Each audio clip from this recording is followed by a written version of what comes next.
So this topic matters first of all because of economic nationalism.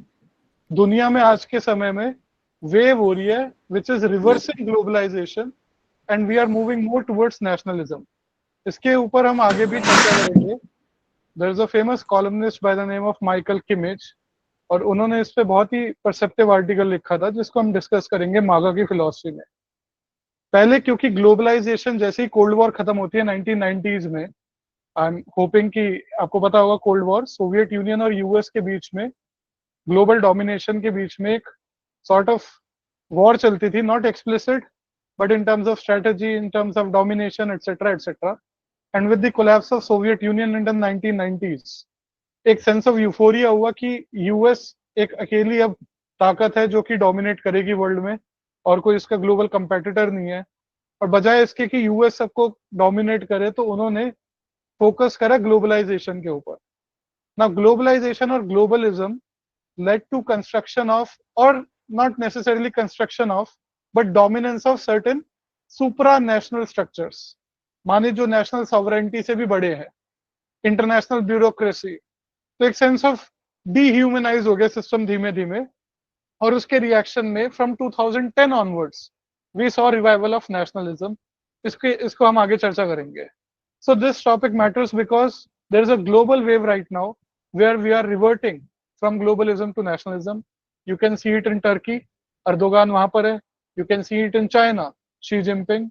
You can see it in Russia, Putin. You can see it in India, Narendra Modi, and you can see it in United States of America जहां पर Trump ये काम कर रहा है. अब tariffs जो है ये बहुत ही सेंटर पीस है ट्रम्प के इकोनॉमिक नेशनलिज्म का, जो कि ग्लोबल ट्रेड पैटर्न्स को, डोमेस्टिक पॉलिटिक्स को शेप कर रहे हैं इन अनप्रेसिडेंटेड वेज. हमने भी आजकल देखा कभी भी अनाउंसमेंट हो जाती है 25% टैरिफ, फिर 25% पेनल्टी की अनाउंसमेंट हो जाती है. These are not casual things, they actually rewire the whole global supply chains. Let's say Bangladesh के पास कोई कंपेटिटिव एडवांटेज है हमारे against in production of cloth, लेकिन अगर यूएस उनको टैरिफ लगाता है लेट्स से 10% और हमारे ऊपर टैरिफ लगाता है 7%, तो उनका जो कंपेटिटिव एडवांटेज होगा मे बी टैरिफ डिफरेंशियल से वो इंडिया के फेवर में आ जाए. लेकिन जब इंडिया पे 50% टैरिफ लग जाएगा और बाकी देशों पे कम टैरिफ लगेगा तो इसेंशियली हमारा जो कंपेटिटिव एडवांटेज होगा किसी भी चीज की प्रोडक्शन में, वो कोई भी गुड हो सकता है, वो अपने आप रातों रात धरा का धरा रह जा सकता है. क्योंकि टैरिफ डिफरेंशियल्स जो है वो कंपेटिटिव एडवांटेज को भी रीडिफाइन कर देते हैं इन अ वे. तो इसमें इंडिया का भी स्ट्रेटेजिक इंटरेस्ट है. टैरिफ कब लग रहा है, कितना लग रहा है, कहाँ लग रहा है, उसके पीछे फिलॉसफी क्या है, ये सब अगर हमें पता होगा तो हम इजीली नेविगेट कर पाएंगे ट्रम्प 2.0 को. और टैरिफ्स आई एम होपिंग सबको पता ही होगा टैरिफ क्या है. This is a brilliant audience that I am talking to. Tariff is a tax on imports. तो contrary to what Trump has been saying कि हमने फॉरेनर्स पे टैरिफ लगा के उनसे इतना पैसा ले लिया या इतने डॉलर्स ले लिए, tariffs is actually a tax which Americans themselves have to pay on the goods that they levy. So, for example, let's say I am selling something worth $100 in US, and United States says कि अब आपको इसे 50% tariff भरना पड़ेगा. तो it's not me who is filling up the tariff, वो तो जो कंज्यूमर होगा या बायर होगा, जो इंपोर्टर होगा यूएस का, वो 50% टैरिफ भरेगा यूएस सरकार को और फिर उसके बाद वो आगे देखेगा उसको कितने में बेचना है. तो tariff is a tax that people of domestic country pay to keep things afloat या to keep the policy in place. तो टैरिफ्स अगर यूएस लगाती है तो उसका टैक्स बर्डन यूएस के सिटीजन्स पे ही पड़ता है. तो ये हमें सबसे पहले ध्यान में रखना पड़ेगा. तो रोड मैप हमारे टॉक का ये होगा आज कि हिस्टोरिकल ट्रेजेक्ट्री देखेंगे हम स्मूथ हॉली टैरिफ्स के पास से, ट्रम्प के टैरिफ शॉक की मोटिवेशंस देखेंगे, इकोनॉमिक एनालिसिस देखेंगे अलग अलग पॉइंट ऑफ व्यू से, मागा की आइडियोलॉजी देखेंगे, MAGA is make America great again, populism challenges to liberal international order, experts की कमेंट्रीज देखेंगे जिसमें पॉल क्रूगमैन आते हैं, Nobel prize winning economist, Dean Baker, Jared Bernstein, Michael Pettis, Robert Lighthizer, Adam Posen, Autor Hanson etcetera etcetera. और इसकी geopolitical dimension को भी हम टच करेंगे और फाइनल असेसमेंट करेंगे कि व्हाट लाइज अहेड. तो हिस्टोरिकल ट्रेजेक्ट्री हमें पता होनी चाहिए. Smoot Hawley tariff, anyone here who knows about Smoot Hawley tariff, you can raise your hands.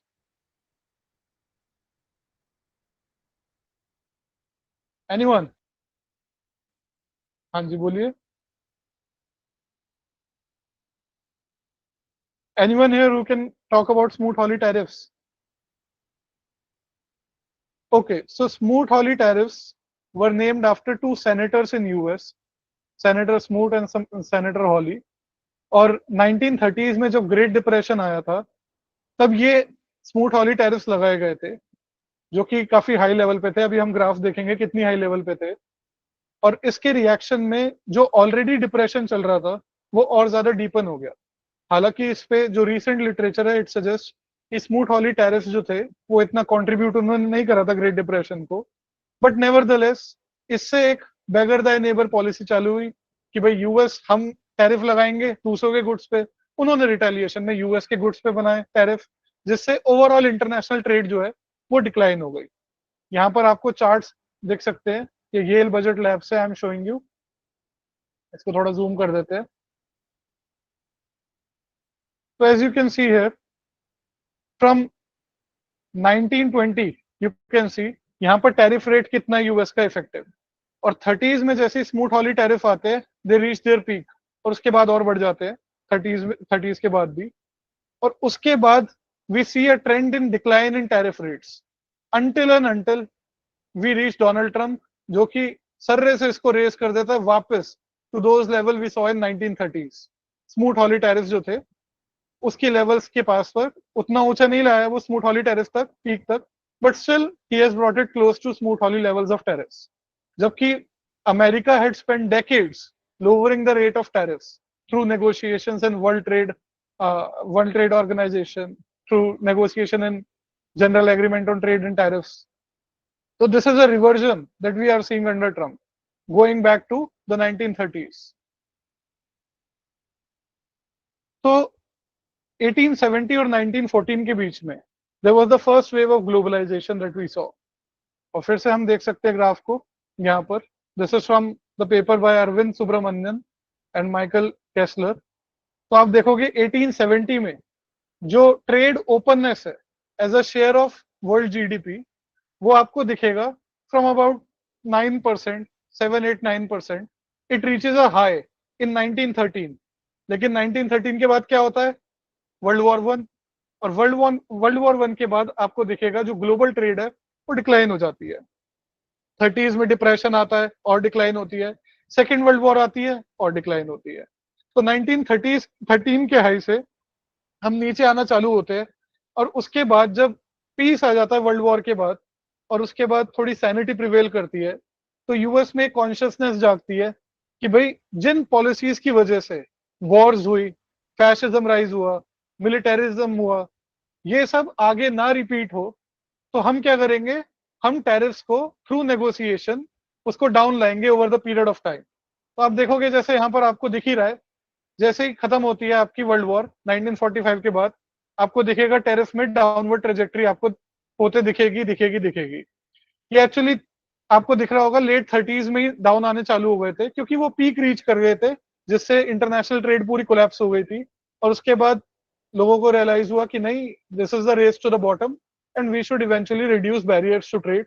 और एक ग्लोबल कंसेंसस बनी कि जितना ज्यादा ट्रेड फ्री होगी, जितनी ज्यादा रिस्ट्रिक्शन कम होगी ट्रेड पे, कम होगी रिस्ट्रिक्शंस, उतने ज्यादा वेलफेयर गेन्स होंगी वर्ल्ड को एज अ होल.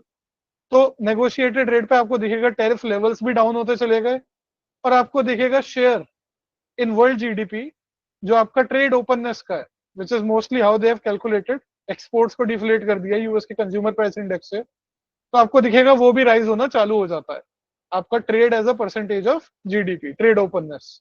और आपको दिखेगा अराउंड 1980 तक आते आते we are back to the normal levels before the war, 1913 में जो हाई रीच करा था हमने.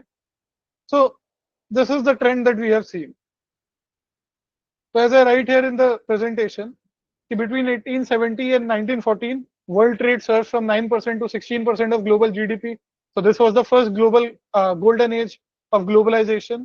उसके बाद शार्प रिवर्सल हुआ, वर्ल्ड वॉर वन हुई 1914 में, डिक्लाइन हुआ. फिर उसके बाद ग्रेट डिप्रेशन आया, फिर सेकेंड वर्ल्ड वॉर आई, तो उससे ये 5.5% पे आ गया था.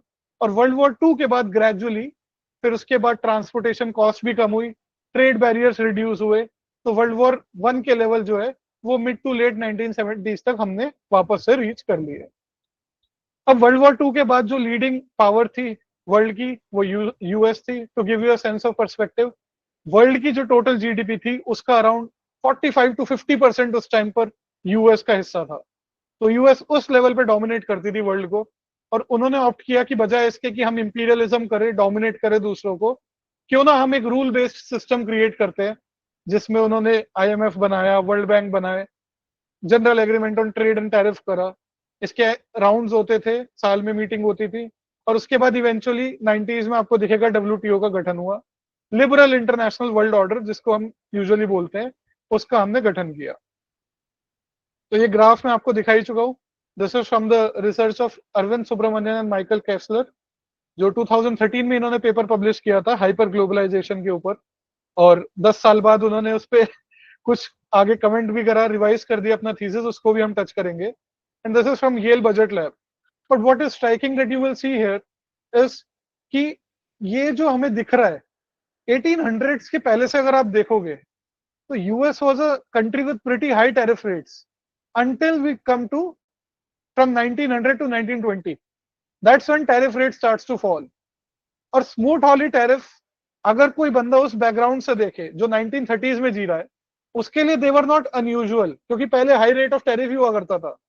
लेकिन उसके बाद सिग्निफिकेंटली क्योंकि फ्री ट्रेड कंसेंसस और बढ़ा, ये डिक्लाइन हुआ। और शॉक हमें इसलिए लग रहा है क्योंकि हमारे पास 1700 से या फिर 1770s और 80s से 1900 तक का पर्सपेक्टिव नहीं है, जब US tariffs used to be incredibly high. तो US was a very protectionist country. तो 1980s तक आते आते यूएस में रोनाल्ड रेगन आते हैं, और यूके में आपकी मार्garet थैचर वगैरह आती है। तो पुश होता है लिबरलाइजेशन के लिए और ज्यादा, कि कैपिटल कंट्रोल्स भी लूजन अप करो। कैपिटल कंट्रोल्स इज, देखो पहले तो होता है गुड्स का ग्लोबलाइजेशन, कि गुड्स फ्रीली फ्लो हो बॉर्डर में। चॉकलेट्स अगर हमें भेजनी है, अगर हमें लैपटॉप्स भेजने हैं, हमें कंप्यूटर्स भेजने हैं। एक होता है कि आप कैपिटल भी फ्रीली मूव कर सकते हो। मेरे पास आज फंड्स है, सर्टेन डॉलर्स, मैं भेज सकता हूँ उसको यूएस में, इन्वेस्ट कर सकता हूँ और उसके बाद विड्रॉ भी कर सकता हूँ बहुत इजीली। ये इंडिया में, India has significant levels of capital control today, क्योंकि हम डेवलपिंग कंट्री है। अगर बहुत वायलेंटली कैपिटल जो है वो डिसरप्ट हो जाए इंडिया में, तो it will not be very good for our development. In fact China has capital controls, but US push for capital mobility, greater capital mobility post 1980s। तो नेफ्टा साइन किया गया 1994 में, और चाइना की डब्ल्यूटीओ में एंट्री हुई 2001 में। NAFTA was a trade agreement between US, Mexico and Canada. उस टाइम पर बहुत बड़ा एग्रीमेंट था ये फ्री ट्रेड के लिए, जिससे सप्लाई चेन जो है उसका डीप इंटीग्रेशन हुआ, जिसका लेना देना आपके ट्रांसपोर्टेशन कॉस्ट के रिडक्शन से भी था।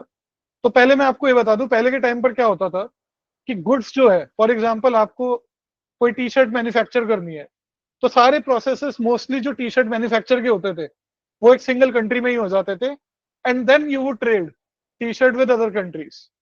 लेकिन जब ट्रांसपोर्टेशन कॉस्ट बहुत सिग्निफिकेंटली डिक्लाइन हो गई विद फ्रेट कंटेनराइजेशन, कंटेनर की कॉस्ट बहुत ज्यादा कम हो गई, बड़े बड़े डब्बे 20 फुट के 40 फुट के, शिपिंग कॉस्ट जो है वो रेडिकली रिड्यूस हो गई। इनफैक्ट अभी मैंने जस्ट अभी ट्वीट करा था कि 19 I think, I don't remember the period exactly, 1970 to 2014 I think, आपका 40% से लेकर के 60-70% तक ट्रांसपोर्टेशन कॉस्ट जो है वो डिक्लाइन हुई। तो जब ट्रांसपोर्टेशन कॉस्ट इतनी लेवल पे डिक्लाइन हो गई, तब कंपनीज को सूझा कि हम प्रोडक्शन जो अपना करते हैं उसकी स्टेजेस को इटसेल्फ ऑफशोर कर सकते हैं इनटू अदर कंट्रीज। तो जैसे ऑटो पार्ट्स हम कहीं और बना लेते हैं, असेंबलिंग कहीं और कर लेते हैं, मार्केटिंग कहीं और कर लेते हैं। तो आपकी प्रोडक्शन जो है वो इटसेल्फ ही फ्रेगमेंटेड हो गई। There became fragmentation of production itself, जिससे ग्लोबल सप्लाई चेन्स बने। जो आज हम ये टर्म सुनते हैं ग्लोबल सप्लाई चेन्स, ये इतना डोमिनेंस में नहीं हुआ करता था पहले। ये जब ट्रांसपोर्टेशन कॉस्ट काफी कम हुई और आईटी और कम्युनिकेशन की कॉस्ट भी काफी कम हुई, तब आपको ये दिखा कि ग्लोबल सप्लाई चेन नाम की कोई चीज बनी, कि सारे प्रोसेसेस एक देश में नहीं होते, कुछ प्रोसेस एक देश में हो रहा है, कुछ प्रोसेस एक देश में हो रहा है, और फिर बाद में असेंबल होके कहीं और देश में बन रहा है। तो this is called global supply chains. और ये ग्लोबल सप्लाई चेन्स जो है, ये फिनोमिनन जो है आपको 1980s के बाद ज्यादा प्रोमिनेंट में आया।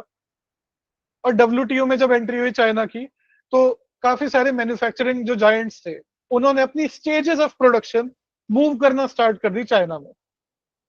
This is what I am referring to here as supply chain revolution. अब क्योंकि ये जब फ्री ट्रेड एग्रीमेंट्स हुए, फ्री ट्रेड के बारे में एक बात ये है कि let's say you will get cheaper amount of goods. Obviously अगर फ्री ट्रेड होगा तो जहां पर भी सबसे लोवेस्ट कॉस्ट ऑफ प्रोडक्शन बैठेगी, वहां पर प्रोडक्शन की स्टेजेस शिफ्ट हो जाएंगी, जिससे पर यूनिट कॉस्ट कम हो जाएगा, और eventually that system will out compete others जो कि उतना चीपली गुड्स को नहीं बना सकते। तो कंज्यूमर्स के तो बेनिफिट है, कंज्यूमर के मजे, हमें सस्ता सस्ता सामान मिलता है। लेकिन इससे क्या होता है, किसी रीजन्स में कोई इंडस्ट्री कॉन्सेंट्रेटेड है, वो हो सकता है they become out of business, they go out of business. अब वो क्योंकि उतना चीपली compete नहीं कर पा रहे हैं, तो क्योंकि लेट्स से फॉर एग्जांपल आप ये देखिए, अगर आपकी चीनी के प्राइस है, शुगर के प्राइस, अगर वो 10-20 रुपए कम हो जाएंगे तो उससे कोई इतना स्ट्रांग लॉबी क्रिएट नहीं होगी। लेकिन अगर शुगर प्रोड्यूसर्स की जॉब चले जाती है तो that is politically very mobile. अगर हम कोई कहेगा आज लेट्स से कि चीनी जो है वो मेड इन इंडिया होनी चाहिए, let's say for example hypothetically, तो वी विल से हाँ ठीक है, सेंस बनता है। पर कंज्यूमर्स कभी इकट्ठे होकर ऐसे नहीं आएंगे प्रोटेस्ट करने सड़कों पे, हमें तो फायदा हो रहा है ग्लोबलाइजेशन से, तो लेट इट कंटिन्यू। तो इसीलिए मैंने यहाँ पर लिखा है कि क्योंकि इससे some were losing some were gaining, overall gains थे लेकिन वेलफेयर में, तो इससे पॉलिटिकल सप्लाई क्रिएट हुई फॉर प्रोटेक्शनिस्ट आइडियाज। क्योंकि जैसा कि मैंने आपको बताया था अभी स्टार्टिंग में ही, अगर लेट्स से कंपेटिटिव एडवांटेज है किसी देश का कि वहां पर चीपली आप प्रोड्यूस कर सकते हो, किसी स्टेज ऑफ प्रोडक्शन को आप शिफ्ट कर सकते हो लेट्स से चाइना में, जैसे ही उसमें टैरिफ लग जाएगा तो हो सकता है उसका कॉस्ट एडवांटेज वो लूज कर दे। तो टैरिफ इटसेल्फ जो ग्लोबल मैन्युफैक्चरिंग है, जो ग्लोबल सप्लाई चेन्स है, उनको पूरी तरीके से रीफिगर कर सकती है, इतना पोटेंशियल रखता है टैरिफ।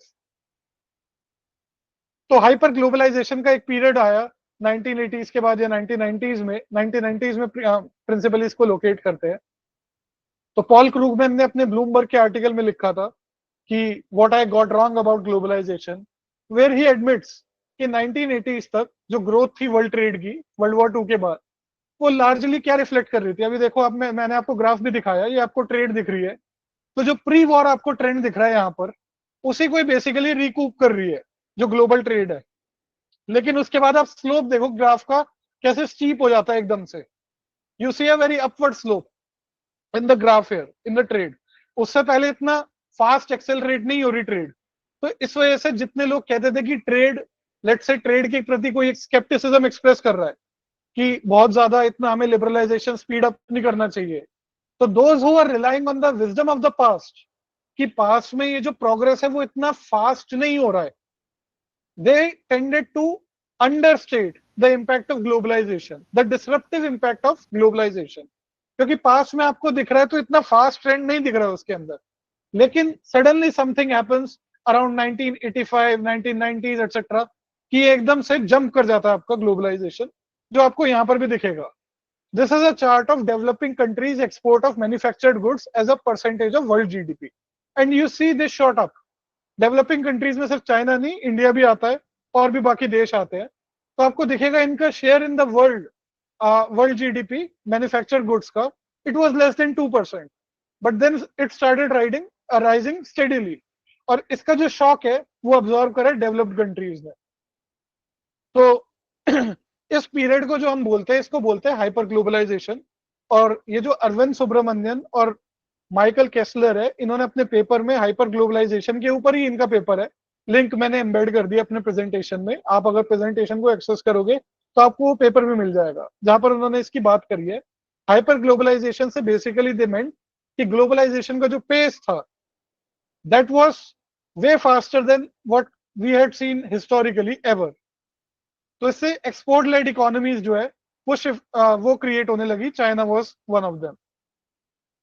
अब चाइना का शॉक लगा जो डेवलप्ड कंट्रीज थी। 2001 में चाइना की डब्ल्यूटीओ में एंट्री होती है, उससे पहले it was not part of WTO, वो आउटसाइड थी, तो उसके पास इस लेवल पर एक्सेस नहीं था ग्लोबल मार्केट्स का, जिस लेवल का एक्सेस डब्ल्यूटीओ में एंट्री के बाद उनको मिला। और 3 स्कॉलर्स ने मिलकर एक स्टडी करी है, वो बहुत ही लैंडमार्क स्टडी मान जाती है 2013 में, जहां पर उन्होंने क्वांटिफाई करा कि चाइना की डब्ल्यूटीओ की एंट्री से और हाइपर ग्लोबलाइजेशन से यूएस में जॉब लॉसेस कितने हुए। क्योंकि तब तक इकोनॉमिस्ट जो है वो they were very easy to dismiss कि ठीक है, होता ही है, जॉब लॉस होते हैं, but then you find some other job.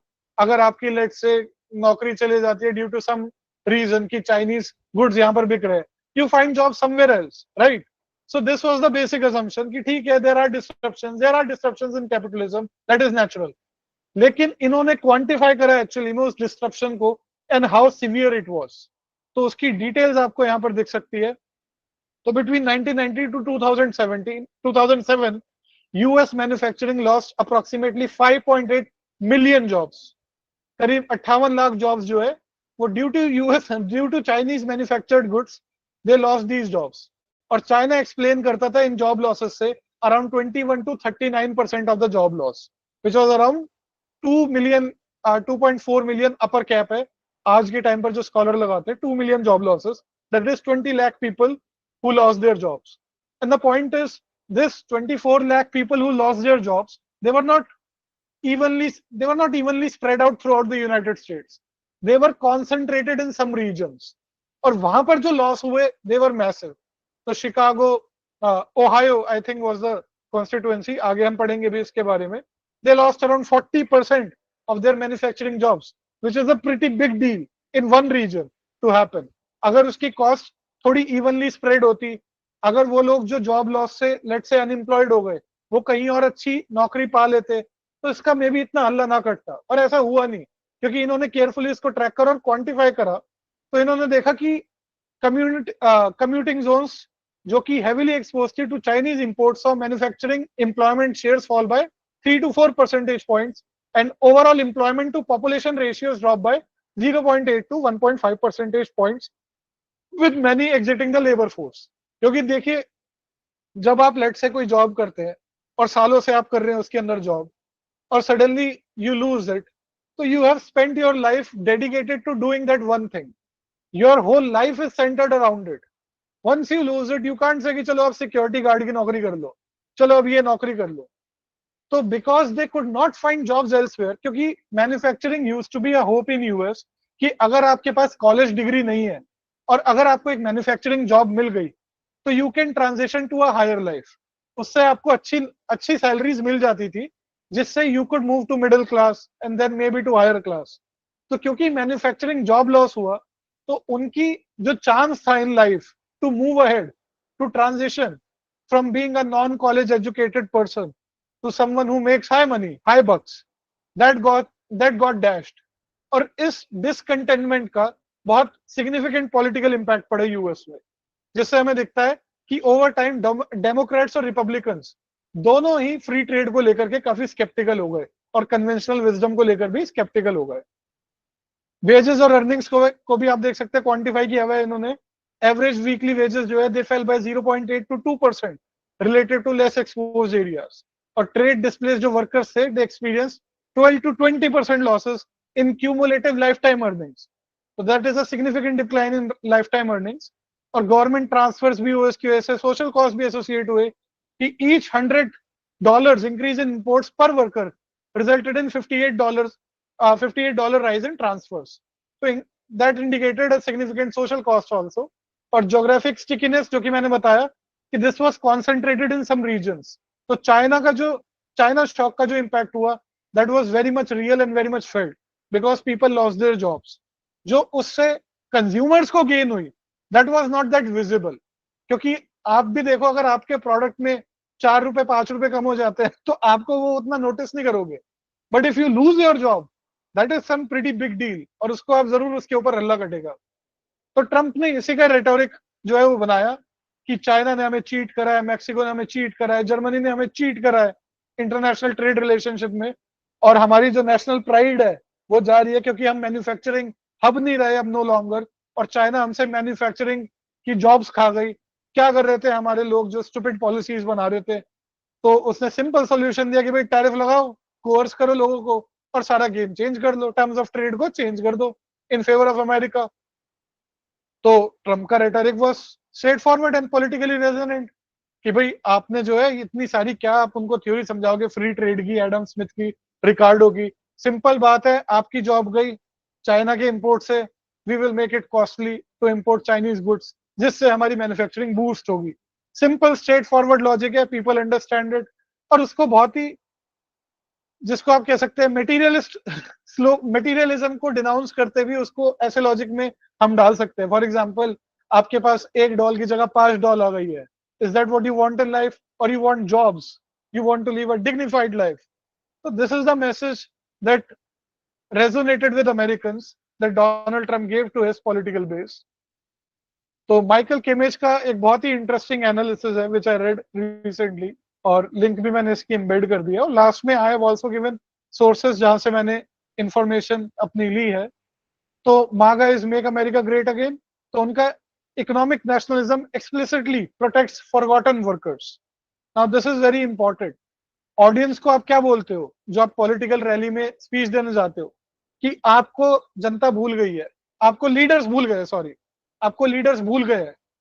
ये क्या होता है WTO? अगर लेट से मेरी कोई जॉब जाती है तो मैं WTO जाऊंगा क्या उसको एड्रेस करने के लिए? मैं क्या general agreement in trade and tariff में जाऊंगा क्या? मैं यूनाइटेड नेशंस में जाऊंगा क्या उसके रिड्रेसल लेने? तो ये ऐसा क्यों? यहाँ पर एक ये भी रेजोनेट हुआ कि अगर हमारी डोमेस्टिक इकोनॉमी इससे इफेक्ट हो रही है तो हमारा से भी तो डोमेस्टिक होना चाहिए इसके अंदर। Why should we be govern by international institutions on such matters जिसके इफेक्ट्स इतने ज्यादा एक्सट्रीम डोमेस्टिक है?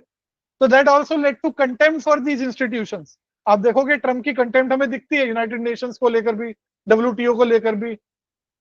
एंटी ग्लोबलिज्म की जो डीप सीटेड इनका सेंटिमेंट है वो यहीं से इमर्ज होता है।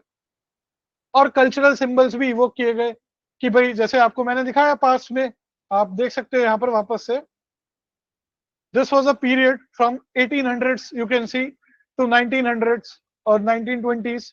आपको दिखेगा ये मिड 1900 तक टैरिफ रेट्स कितने हाई थे, और ट्रम्प इवोक करता है उस पीरियड को अमेरिका के, let's say from 1870 to 1900s, कि that was our golden age, हमारी industries were on the peak etcetera etcetera. वो कितनी सही बात है, that is a different matter, but that is what he evokes कि this is not part of our history. आप वो तो फाउंडिंग फादर्स को भी इवोक कर सकते हैं यूएस के, कि फाउंडिंग फादर्स ने तो कभी बिलीव नहीं करा फ्री ट्रेड में, and he is right, pretty much right about it, क्योंकि America used to be very protectionist country.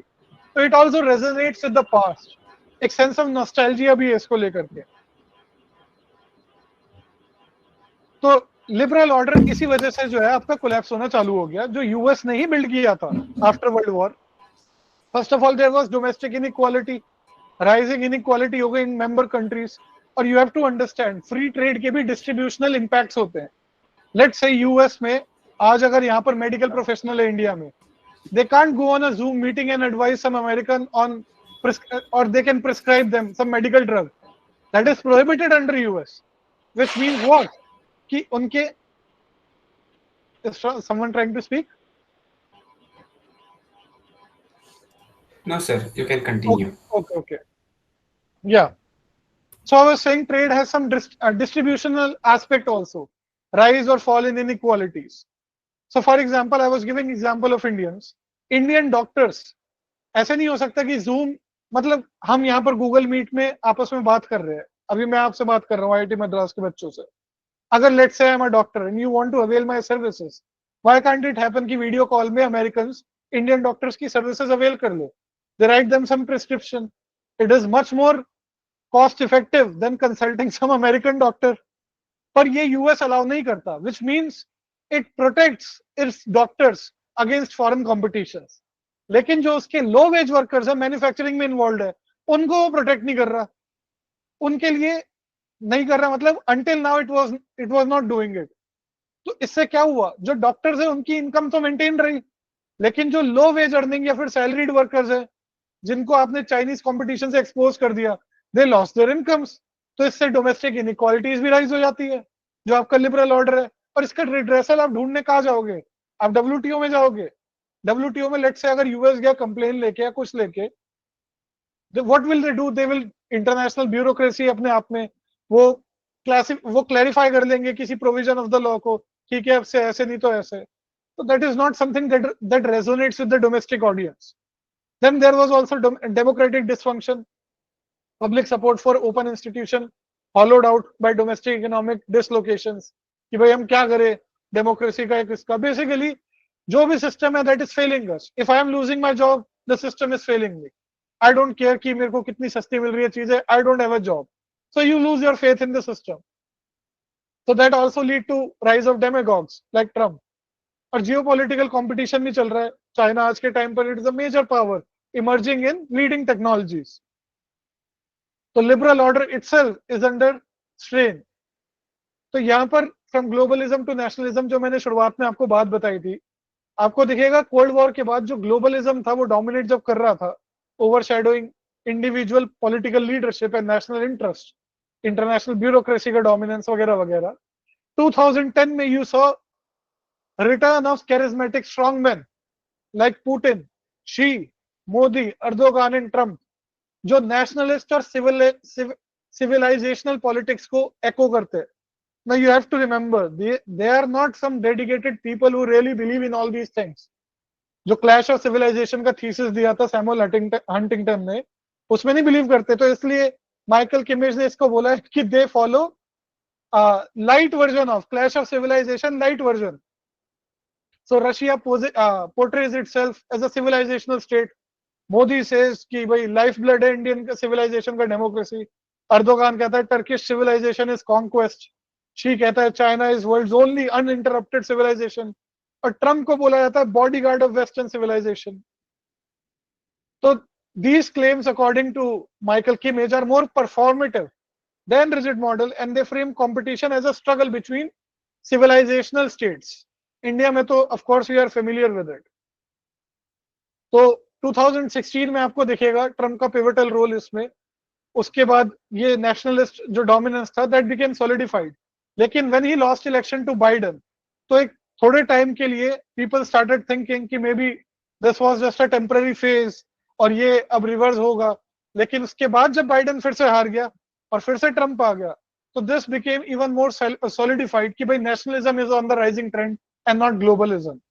और जो ट्रम्प की आइडियोलॉजीज है वो, he is not necessarily a very great reader जो इंटेलेक्चुअल्स पे रिलाय कर रहा है, but he resonates more with the 1950s right wing anti-communist intellectuals which were your Whittaker Chambers, Burnham, Buchanan, etc., etc. So what they are doing is they are doing revisionism without building any systems. Trump has not built any system. He has said, if you want to trade with us, these are the tariff rates. ऐसा नहीं है कि Trump ने एक नया system बना दिया replacing WTO. He hasn't done that. So what he is doing is he is revising relationship of others with US. That is exactly what Putin is also doing with respect to Russia. He took his unilateral action in Ukraine. It's not something he is supporting some alternative model. So what these leaders are doing, they are indulging in revisionism without building any system. So this has fractured the international landscape. क्योंकि कोई system नहीं है, everyone is out there for himself या फिर itself, if I should say. हम सब transactional है, हमारे यूनिलैटरल एक्शन है, हम ठीक है लोगों से जहां इंटरेस्ट हमारे कन्वर्ज होंगे वो करेंगे, but this is more like a power play. Right now we are not governed by any international rule based system. Now of course there is a tendency with in left wing intellectuals to deny कि ऐसा कोई system था भी, rule based system, and they are right to a certain extent कि there were aberrations to it. For example, US invading Iraq, etc., etc. So there are aberrations, there are exceptions, but broadly speaking, world was being led by a rule-based system. और जब rule-based system होता है तो सारी चीजें predictable होती है. When there is no rules, there is simply power play, and you don't know what will happen at the next moment. So such a system is very inefficient system, because if a system is predictable, you can make business plans accordingly. Let's say Trump ने बोल दिया कि अगर एक rule है, this is the rule that everyone will follow. Businesses, even if the rule is very punitive, businesses adapt to it. कि चलो ठीक है, higher tariff बन गया, this is the new reality, now let us invest accordingly. Now let us do our business moves accordingly. But if I don't know what will happen the next month, next year, next quarter, so I am paralyzed by my decision making. अब मेरे को क्या करना चाहिए? Should I invest or not? Should I invest in India? अभी तो 25% tariff था, अब 50% हो गया. Suddenly I have lost my competitiveness. So it creates a system of uncertainty, and it is fundamentally an inefficient system. So that is the phase that we are in right now. Anyways, this was a broader discussion of geopolitics. Let us come back to Trump tariffs. So on Liberation Day, Trump announced certain tariffs by other countries, which were obviously based on a false formula. And he said कि आप इतने high tariff लगाते US पे, you have been exploiting us. We are going to announce certain reciprocal tariff. He was very keen on the word reciprocal. कि we are not initiating any aggression. You are doing this to us, we are replying back in kind. ठीक है, sounds good as a principle. If I am exploiting you and you are saying, now I won't tolerate that exploitation and I will reciprocate by imposing certain tariffs, fine. लेकिन उसको tariff को calculate कैसे करा उसने? What is tariff? Let's say $100 of goods you export to the US and US charges, let's say, 10% tariff on those goods. So that is the tariff rate. But how has he calculated tariff by other countries? He had calculated कि भाई US को जितना export किया और US से जितना import करा उसका डिफरेंस निकाल लिया और डिवाइड कर दिया टोटल इंपोर्ट से, and that is the tariff rate that he calculated. I mean, it makes no sense at all. This has no basis in economic theory. In fact, doubts were raised कि क्या ये chat GPT से निकाल लिया क्या कोई सा Grok का वर्जन यूज किया था, एआई को यूज किया था. So all the tariff figure that he arrived at कि भाई इंडिया इतना परसेंट टैरिफ चार्ज करता है तो हम बदले में इनसे इतना करेंगे, वो फिगर्स ही फर्स्ट प्लेस में गलत थी. I had also made a video on it. So this formula makes no sense. Dean Baker ने तो इसको डिस्क्राइब करा है कि भाई let's say you go to a doctor और डॉक्टर ने स्ट्रिक्ट आपको insisting on a strict diet and exercise regimen after dividing your height by your birthday and declaring your number as too high. मतलब इससे compare करा है Dean Baker ने तो this tariff formula को. Of course, this was completely wrong. And even if you assume this tariff formula was right, once again, what is the tariff formula? कि जितना भी डेफिसिट है यूएस का, ट्रेड डेफिसिट किसी country के साथ, जितना यूएस इंपोर्ट करता है उस देश से, उससे डिवाइड कर लिया. That is the tariff rate. ये जो आपको दो ग्रीक लेटर्स दिख रहे हैं यहाँ पर, एप्सिलॉन और फाई, इनकी वैल्यूज ही इन्होंने ऐसी बताई जिससे दोनों आपस में कैंसिल आउट हो जाते हैं. एक की वैल्यू 0.25, एक की वैल्यू 4. तो 4 into 0.25 आपका कैंसिल आउट हो जाएगा end of course you have nothing. 1/4 और 4.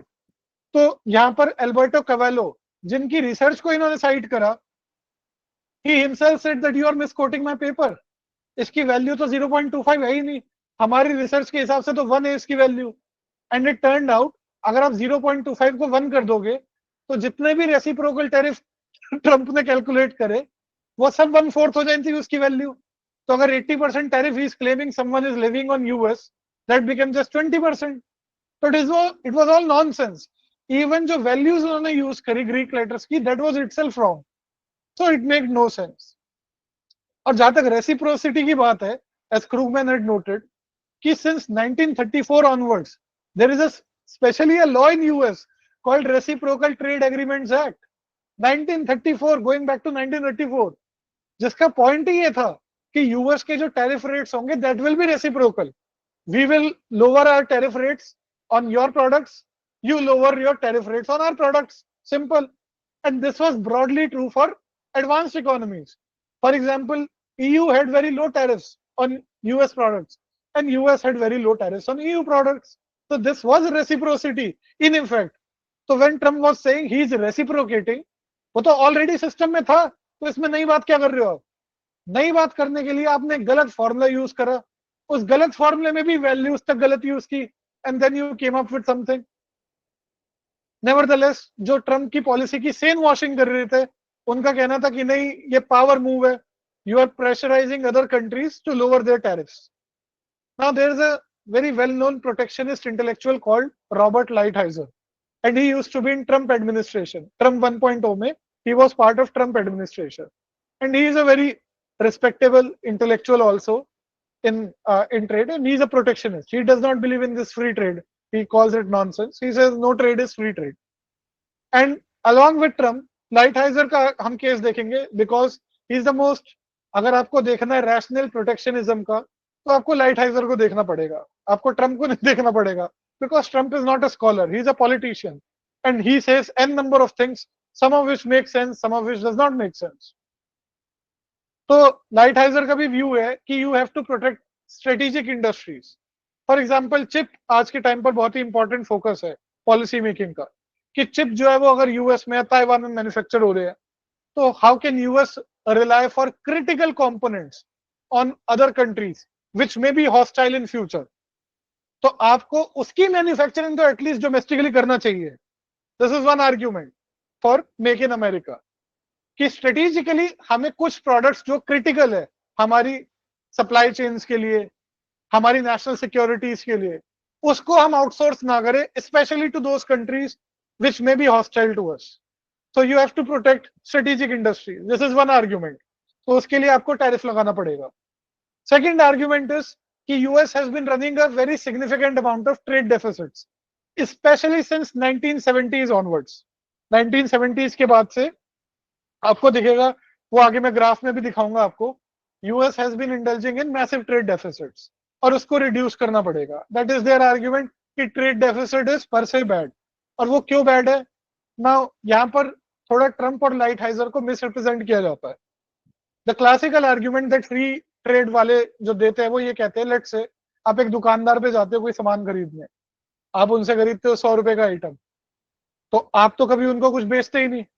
तो जब भी आप अपने दुकानदार से कुछ खरीदते हो तो you are running a deficit with him, you are buying from him, he is not buying anything from you. But nevertheless आप कहीं पर लेट्स से जॉब करते हो, तो आप वहां पर अपनी सर्विसेज बेचते हो, तो they are buying from you but you are not buying anything from them. So overall, लेकिन लाइटहाइजर और ट्रम्प का कहना है कि बायलैटरल ट्रेड डेफिसिट की नहीं हम बात कर रहे, हम बात कर रहे हैं ओवरऑल सब कंट्रीज से ट्रेड करने के बाद ओवरऑल जो यूएस का ट्रेड डेफिसिट है वो is a cause of worry. अब उसको रिड्यूस कैसे करना पड़ेगा कि जिन लोगों से हम बायलैटरली डेफिसिट इनकर करते हैं उनको पनिश करो। तो that is the logic. Logic is not कि बायलैटरल ट्रेड डेफिसिट पर से is bad, logic is overall trade deficit है, और उस ओवरऑल ट्रेड डेफिसिट को हम कैसे क्लोज करें, जो इंडिविजुअली कंट्रीज के साथ हमारा ट्रेड डेफिसिट है उसको क्लोज करके। This is the rational. Force किया जाए countries like China to negotiate, और नेशनल प्राइड और सवरेनिटी रीअसर्ट करो। जैसे मेक इन इंडिया को लेकर के इंडिया में है कि हम विश्व गुरु बने, हम मैन्युफैक्चरिंग हब बने, ऐसे यूएस में वेव है। और लाइटहाइजर की एक बहुत ही famous, I was reading his address to American conservative society, जहां पर उन्होंने कहा कि हमें फोकस मूव अवे करना पड़ेगा from price optimisation, consumption, corporate profits and globalism to workers, their families, communities, production and values. Now note something. Economics does not have particularly anything to say on values, कि हमें कौन सी value pursue करनी चाहिए। Economics हमें बताता है कि अगर आपकी ये वैल्यू है तो इसको अचीव करने का बेस्ट तरीका क्या होगा। What Lighthizer is saying is, why are we going after price optimization? नहीं, हमें कंजम्पशन से इतना फर्क पड़ता, हमें चाहिए कि लोगों के पास जॉब्स हो, लोग अच्छी ऑनरेबल लिविंग करे, जिए, कम्युनिटीज डेवलप हो। क्योंकि देखो, कंजम्पशन अपनी जगह है, but when people lose their job, communities lose their job, तो उससे फैमिलीज भी डिसइंटीग्रेट हो जाती है, people go into drugs and all sorts of thing. इसको भी आपका क्या कह सकते हैं, इसको डॉक्यूमेंट करा है एंगस जीटन ने in his book called deaths of despair. Capitalism से रिलेटेड क्रिटिक है वो उसका, कि कैसे लोग जो है उसके अंदर चले गए into addiction and all sorts of stuff after losing their jobs. तो वो कहता है कि हमारा फोकस इकोनॉमिक्स का और ट्रेड पॉलिसी का होना चाहिए towards families, communities, production, values, इन सब चीजों पे, and to workers, not to price optimization, not to consumption, not to corporate profits, not to globalism. So this is their view of the world. और do trade deficits matter? Lighthizer का कहना है कि अक्सर हमें बताया जाता है कि ट्रेड डेफिसिट्स मैटर नहीं करते, कि naturally trade imbalances will correct over time. या फिर लेट्स से अगर ट्रेड डेफिसिट है भी तो इसमें क्या बुरा है, लेट्स से अगर चाइना के साथ यूएस का ट्रेड डेफिसिट है तो इसमें क्या बुरा है। लेकिन वो कहता है कि नहीं, परसिस्टेंट जब भी आप ट्रेड डेफिसिट रन करते हो तो आप इसेंशियली क्या करते हो, गुड्स के बदले में what are you exchanging your goods for.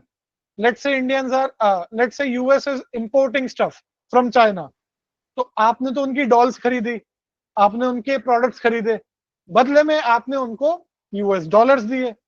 China has been accumulating those US dollars and with it buying what, US की ट्रेजरी सिक्योरिटी, बेसिकली यूएस के एसेट्स खरीद रहा है।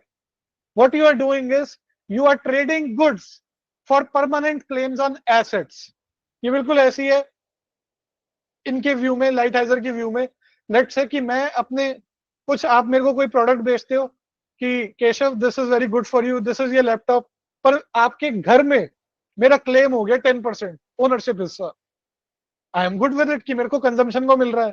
तो what Lighthizer is saying is, by indulging in consumption and by indulging in persistent trade deficits, आप US economy के जो assets है उनकी ओनरशिप स्टेक चाइनीज को दिए जा रहे हो फॉर सम कंज्यूमर प्रोडक्ट्स जो आज आपने कंज्यूम करे, खत्म करे, उसके बाद यू आर डन, उसके लिए you are trading away your assets for it.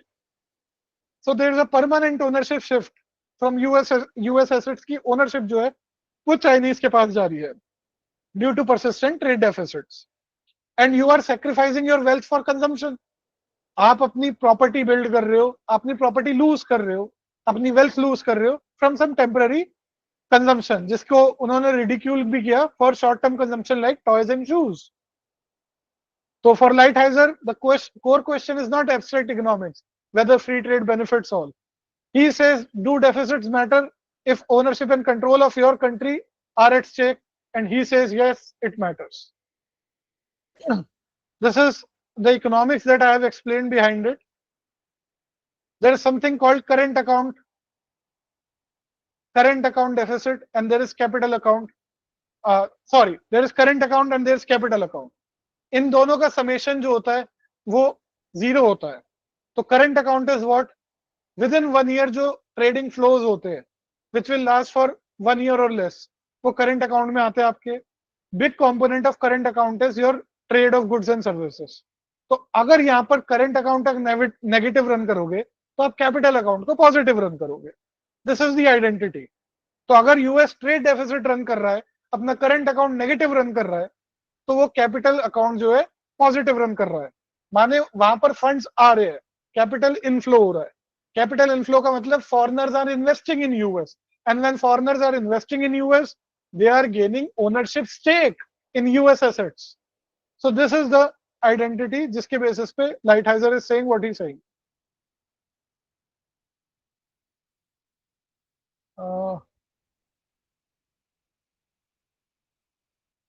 हाँ,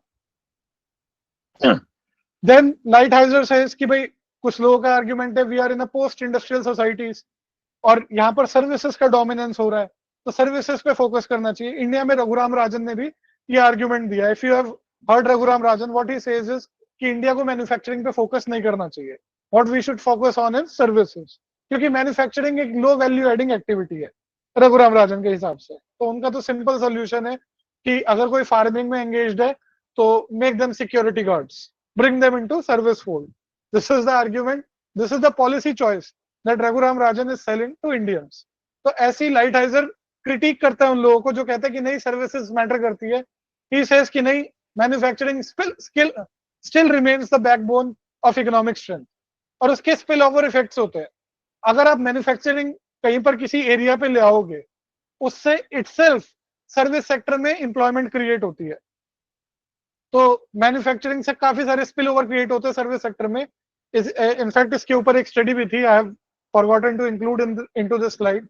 अगर मैन्युफैक्चरिंग आप करते हो, मैन्युफैक्चरिंग एक जॉब क्रिएट होते हो, तो एल्सवेयर आपकी 1.6 जॉब और क्रिएट होती है. This is some research paper on it, और उसका आर्ग्यूमेंट है इसके ऊपर. और जो मैन्युफैक्चरिंग है that is driving 65% of USS R&D, research and development, and 92% of the exports. तो उनके हिसाब से इनोवेशन और प्रोडक्टिविटी के लिए मैन्युफैक्चरिंग आज भी इंपॉर्टेंट है. आप उसको होल हार्टेडली जो है वो गिव अप नहीं कर सकते. और मीडियम पे मैन्युफैक्चरिंग में it is significantly higher according to Lighthizer than retail और हॉस्पिटैलिटी.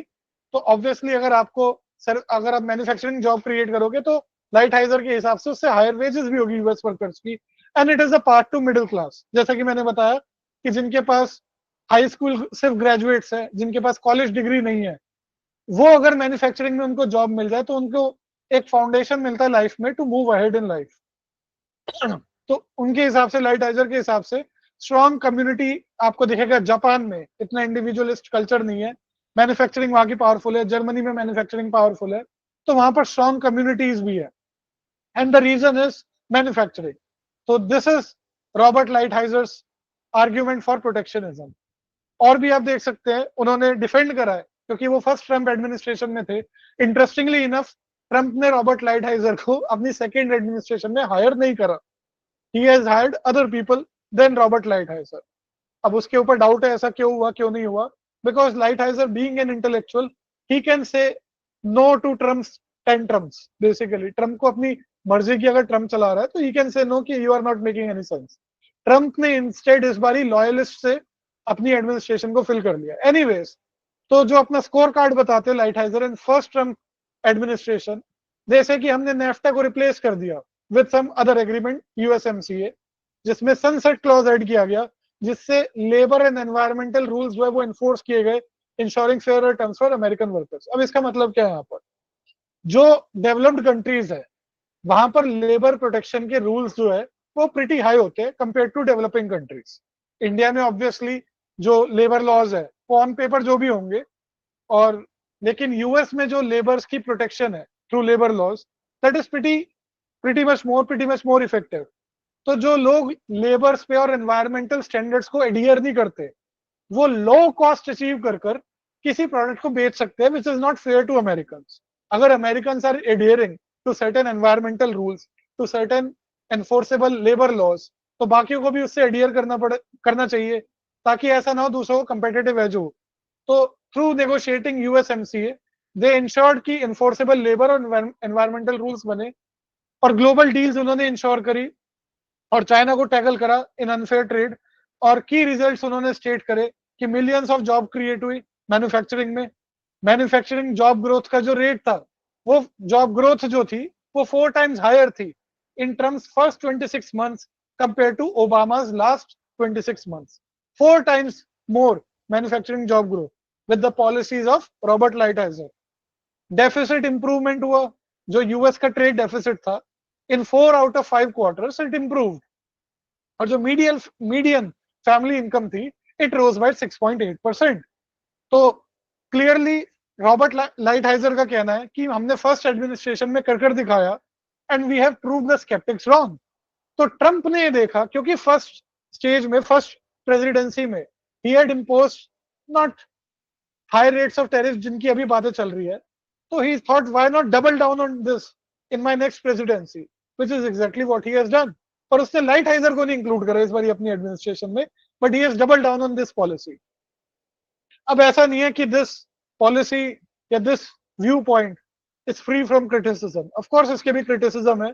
और डीन बेकर और जैरेड बर्नस्टीन ने वॉल स्ट्रीट जर्नल में इसको क्रिटिसाइज करा और काउंटर नैरेटिव ऑफर करा।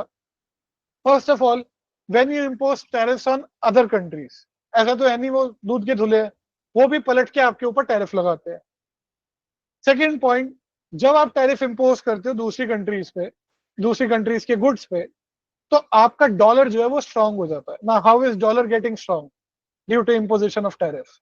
When you are imposing tariff, तो इंपोर्ट्स आपके कम होते हैं, इंपोर्ट कम होंगे तो डॉलर की डिमांड, फॉरेन गुड्स की डिमांड कम होगी, जिससे कि आपका अल्टीमेटली डॉलर जो है वो स्ट्रांग होता है। और डॉलर लेकिन जब स्ट्रांग होगा तो क्या होगा, आपके गुड्स अनकंपेटिटिव हो जाएंगे, क्योंकि you have a stronger dollar, your goods are not as competitive. I will give you an example India के पॉइंट ऑफ व्यू से। Let's say $1 is equal to 50 rupees, ठीक है। अगर कोई गुड $1 में बिक रहा है, Indians have to pay 50 rupees for it. Now dollar become stronger, let's say $1 is equal to 70 rupees. Now Indians buying US products will have to shell out 70 rupees for the same product. Earlier they were shelling out 50 rupees. Now stronger dollar has made US goods uncompetitive. This is not in their interest. So when you impose tariff, dollar becomes strong. And in fact अगर आप देखोगे, जो Scott Bessent है recently on television, he was boasting the fact कि हमने Indians पे tariff लगाए और डॉलर जो है हमारा स्ट्रांग हो गया। अरे भाई, आपका डॉलर अगर स्ट्रांग हो गया तो आप अनकंपेटिटिव हो गए ना इंडियंस के कंपैरिजन में। इसको तो नोट ही नहीं करा। और इनका आर्ग्यूमेंट है, बेकर और बर्नस्टीन का, कि बजाय टैरिफ पॉलिसीज इंपोज करने के बाद भी फर्स्ट टर्म एडमिनिस्ट्रेशन में टैरिफ जो आपका trade deficit as a percentage of GDP है वो 3% के अराउंड ही रहा।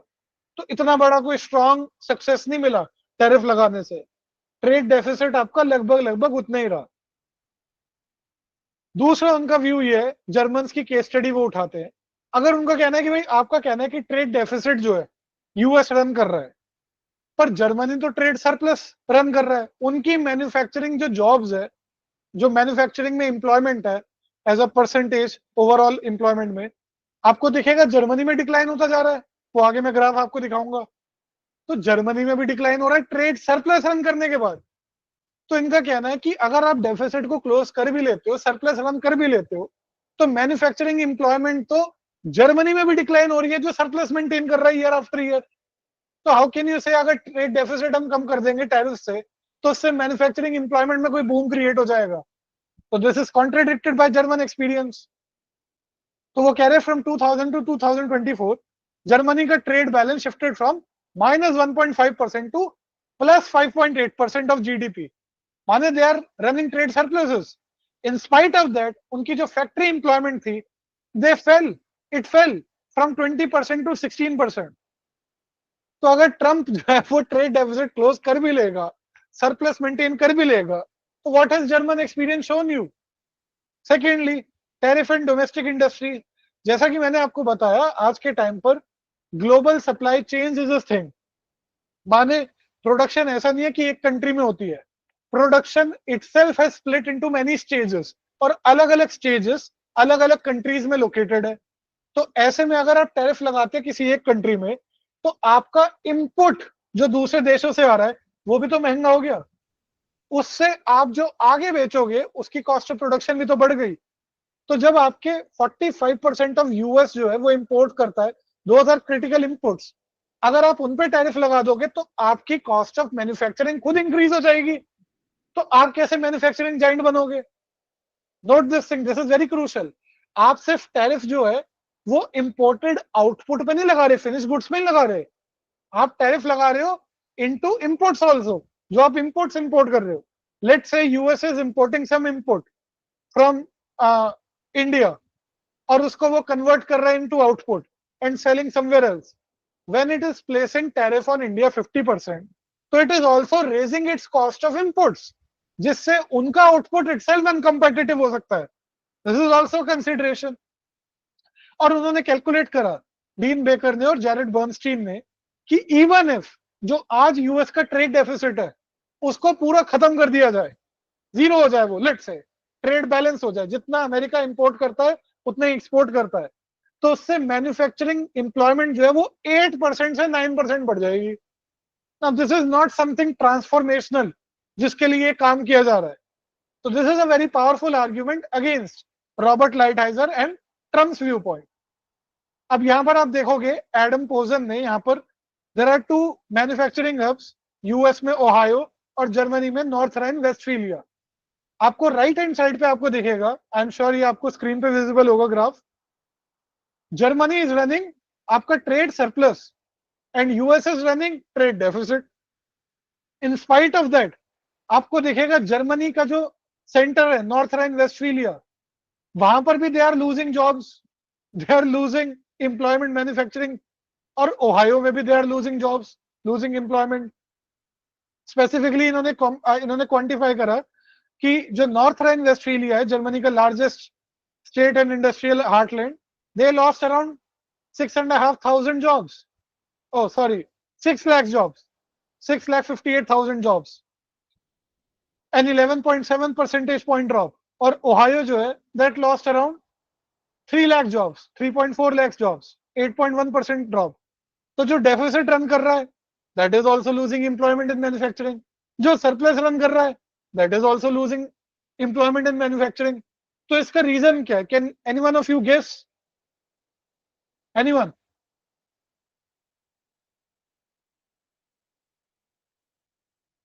Anyone? Sir, maybe increased cost of production due to, I mean, cost related like But why war is in. cost increasing? We are talking about free trade regime right now. ऐसा नहीं है ना कि tariff rates जो है, अगर आप वापस से, अगर मैं इसको खोलूं, if we run back to our earlier graph, you will see here tariff rates तो आपके डिक्लाइन हो रहे हैं from 2000 onwards. It's not as if tariffs are rising. तो कॉस्ट किस वजह से बढ़ रही है? If you are saying cost is rising, Cost is rising due to what factors? Maybe inflation. If you are talking about the Or inflation, maybe the maybe war in the Russia. oil things like the fuel. Inflation, okay, inflation is one reason. But आपको दिखेगा यहाँ पर जो Germany का trade surplus है, we are talking much before Russian war in Ukraine. ये उसके पहले के पीरियड की बात हो रही है ना.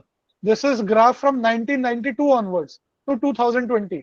आपको दिख रहा है Germany is running trade surplus, और आपको यहाँ पर दिख रहा है their manufacturing employment has been declining since 1992 Increased onwards. automation. Yes, that is the main reason. Because of automation, there has been rising productivity in manufacturing, जिसकी वजह से मैन्युफैक्चरिंग गुड्स की डिमांड इतनी इंक्रीज नहीं हुई है, लेकिन मैन्युफैक्चरिंग की जो आपकी कॉस्ट है वो काफी डाउन आ गई है. तो manufacturing does not require as many workers. Simple, इतना ऑटोमेशन हो गया कि वहां पर it is no longer a job absorbing activity due to automation. तो in spite of the fact that Germany is running a trade surplus, in their very heartland आपको दिखेगा North Rhine Westphalia में their jobs are declining in manufacturing. Same for US. तो this raises considerable doubt कि अगर आप deficit close कर भी लोगे तो आप क्या अचीव कर लोगे इससे. So this is very important. Now this is a graph of all major आपको advanced economies दिखेगी. Manufacturing employment has been falling for every country, be it Germany, Italy, Korea, Japan, France, UK, Canada, Netherlands, US, Australia. That is why people like Paul Krugman have argued, अगर manufacturing का share income GDP का share manufacturing से कम आ भी रहा है, तो why is that a reason for worry? That means we are now much better at doing with less employment in manufacturing and still producing manufacturing goods. अगर आप farming का देखोगे फॉर एग्जांपल 2-3% के अराउंड जो आपकी एम्प्लॉयमेंट है in developed countries, they are engaged in farming. Why? क्योंकि उनकी प्रोडक्टिविटी फार्मिंग में इतनी हाई है कि 2-3% से ज्यादा लोग लगाने की जरूरत ही नहीं है. अगर आपको एग्रीकल्चर में मैं जॉब क्रिएट करूंगा तो people will laugh in your face. तो that is similar side of story that is playing out in manufacturing. Due to automation, employment manufacturing इतना absorb नहीं कर पा रहा. That is why people are moving towards services. Even after passing out from IIT Madras, I am sure आप लोग अपनी jobs का envision कर रहे होंगे. In some service-based firm, in some consultancy, in some IT. No longer, मतलब ऐसा नहीं है कि आप में से कोई सोच रहा होगा हम फैक्ट्री फ्लोर में जाके काम करेंगे आपसे. So the economies जो है they are going through a fundamental restructuring, और that fundamental restructuring means कि आप globalization पे दोष नहीं मर सकते सारा. Even in the countries that are running surpluses, वो उनकी भी मैन्युफैक्चरिंग में एम्प्लॉयमेंट में शेयर डिक्लाइन हो रहा है. यहाँ पर you can see Dean Baker ने 2 ग्राफ्स दिखाए हैं एंड ही अग्रीज कि यूएस की अगर आप मैन्युफैक्चरिंग देखोगे as a percentage of total employment तो 1970 से ही ये डिक्लाइन कर रहा है. ऐसा नहीं है कि डेवलपिंग कंट्रीज का मैंने दिखाया था ना हाइपर ग्लोबलाइजेशन 1980s के बाद से चालू हुआ था. तो ऐसा नहीं है कि 1980s से 1990s से आपको पर्टिकुलर कोई स्टीप फॉल दिख रहा होगा यहाँ पर. ये तो डिक्लाइनिंग ट्रेंड बहुत पहले से चला आ रहा है. तो इकोनॉमिस्ट ये ग्राफ दिखाते हैं डीन बेकर के हिसाब से एंड दे से कि नहीं चाइना का तो कोई रोल ही नहीं है. और यही कन्वेंशनल विजडम थी कि भाई चाइना का कोई रोल नहीं है. लेकिन डीन बेकर आर्ग्यूज आप ये ग्राफ क्यों नहीं दिखाते. This is in absolute terms total employees engaged in US manufacturing. यहां आपको दिखेगा from 1980s onwards to around 2000s आपको दिखेगा रिलेटिवली स्टेबल एब्सोल्यूट नंबर में मैन्युफैक्चरिंग में एम्प्लॉयमेंट. लेकिन चाइना की WTO में एंट्री होती है 2001 में और उसके बाद आपको दिखेगा कितना स्टीप फॉल है इन एब्सोल्यूट नंबर्स जो वर्कर्स है मैन्युफैक्चरिंग में जो कॉन्ट्रैक्ट हुए. और 2010 के बाद जाकर ये थोड़ा राइज होता है और स्टेबलाइज होता है. तो from 2000 to 2010 onwards there is a significant shock that US has faced in manufacturing. This is undeniable. तो जो लोग ये आपको ग्राफ दिखाते हैं they are hiding this reality. तो आप कह सकते हो ट्रम्प इज इररेशनल. ये वाला ग्राफ देखो, Trump is not exactly irrational. अगर हम ये वाला ग्राफ देखेंगे तो चाइना के शॉक से यूएस पे इंपैक्ट हुआ है, वाकई हुआ है. और उन्होंने मेंशन करा है स्टेट्स लाइक ओहायो और Michigan they lost more than 40% of their manufacturing jobs. Ohio lost around 340,000 jobs and Michigan's lost around 100,000 more. This was purely a Chinese shock. So trade deficit, but Dean Baker also shows कि अगर आपकी वही trade deficit है, that peaked at around 2006 onwards. आपको दिखेगा 2006 में, क्योंकि ये नेगेटिव में है जो आपकी y एक्सिस है, आपको दिखेगा अराउंड 6% ऑफ जीडीपी आपका डेफिसिट था यूएस का around in 2006. That was the time when people should have worried about US trade deficit. उसके बाद तो now it is no longer at its lowest. In fact Biden की टर्म्स में अगर आपको दिखेगा, इनफैक्ट चलो ट्रंप जो है वो काफी ले आया था ऊपर, उसके बाद इट वेंट डाउन, पर आपको दिखेगा अराउंड 4 या 3% पे आ गए थे हम बाइडन ईयर्स में, अराउंड 3% ऑफ ट्रेड डेफिसिट. तो जो हाई पॉइंट था ट्रेड डेफिसिट का, that was in 2006. So when we look backward, we are looking for a problem that used to be a problem in 2006. It is not a problem now. They are not at historic lows level, trade deficit. So why this hullabaloo over this? This is what Dean Baker is arguing. और 50 year अगर आप perspective देखोगे, ये federal Reserve Bank of Dallas है. ये थोड़ा typo हो गया, फेडरल बैंक लिख दिया मैंने of Dallas. This is Federal Reserve Bank of Dallas.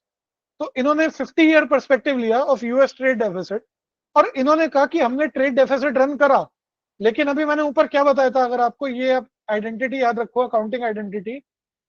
What does trade deficit mean? Trade deficit mean surplus in current account, sorry capital account.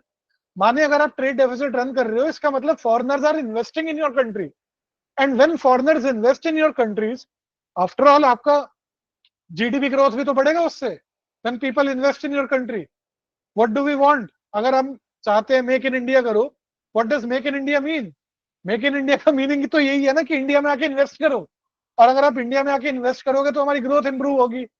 तो US ने 1992 से 2022 तक आपको दिखेगा it has outperformed in terms of its real GDP growth 2.45% compared with other G7 nations.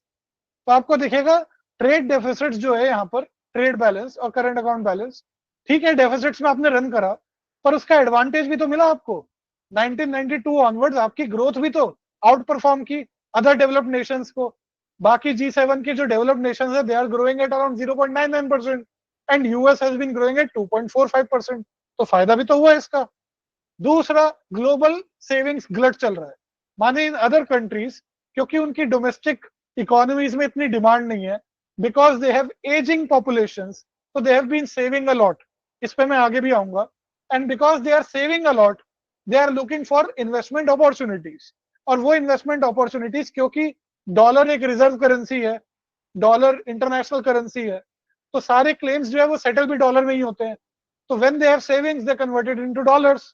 When they are, तो basically dollars पे claim हो जाता है उनका, और डॉलर जो अगर आपने एक्यूमुलेट करे उसका क्या करोगे? So they buy US securities through it, they invest in US.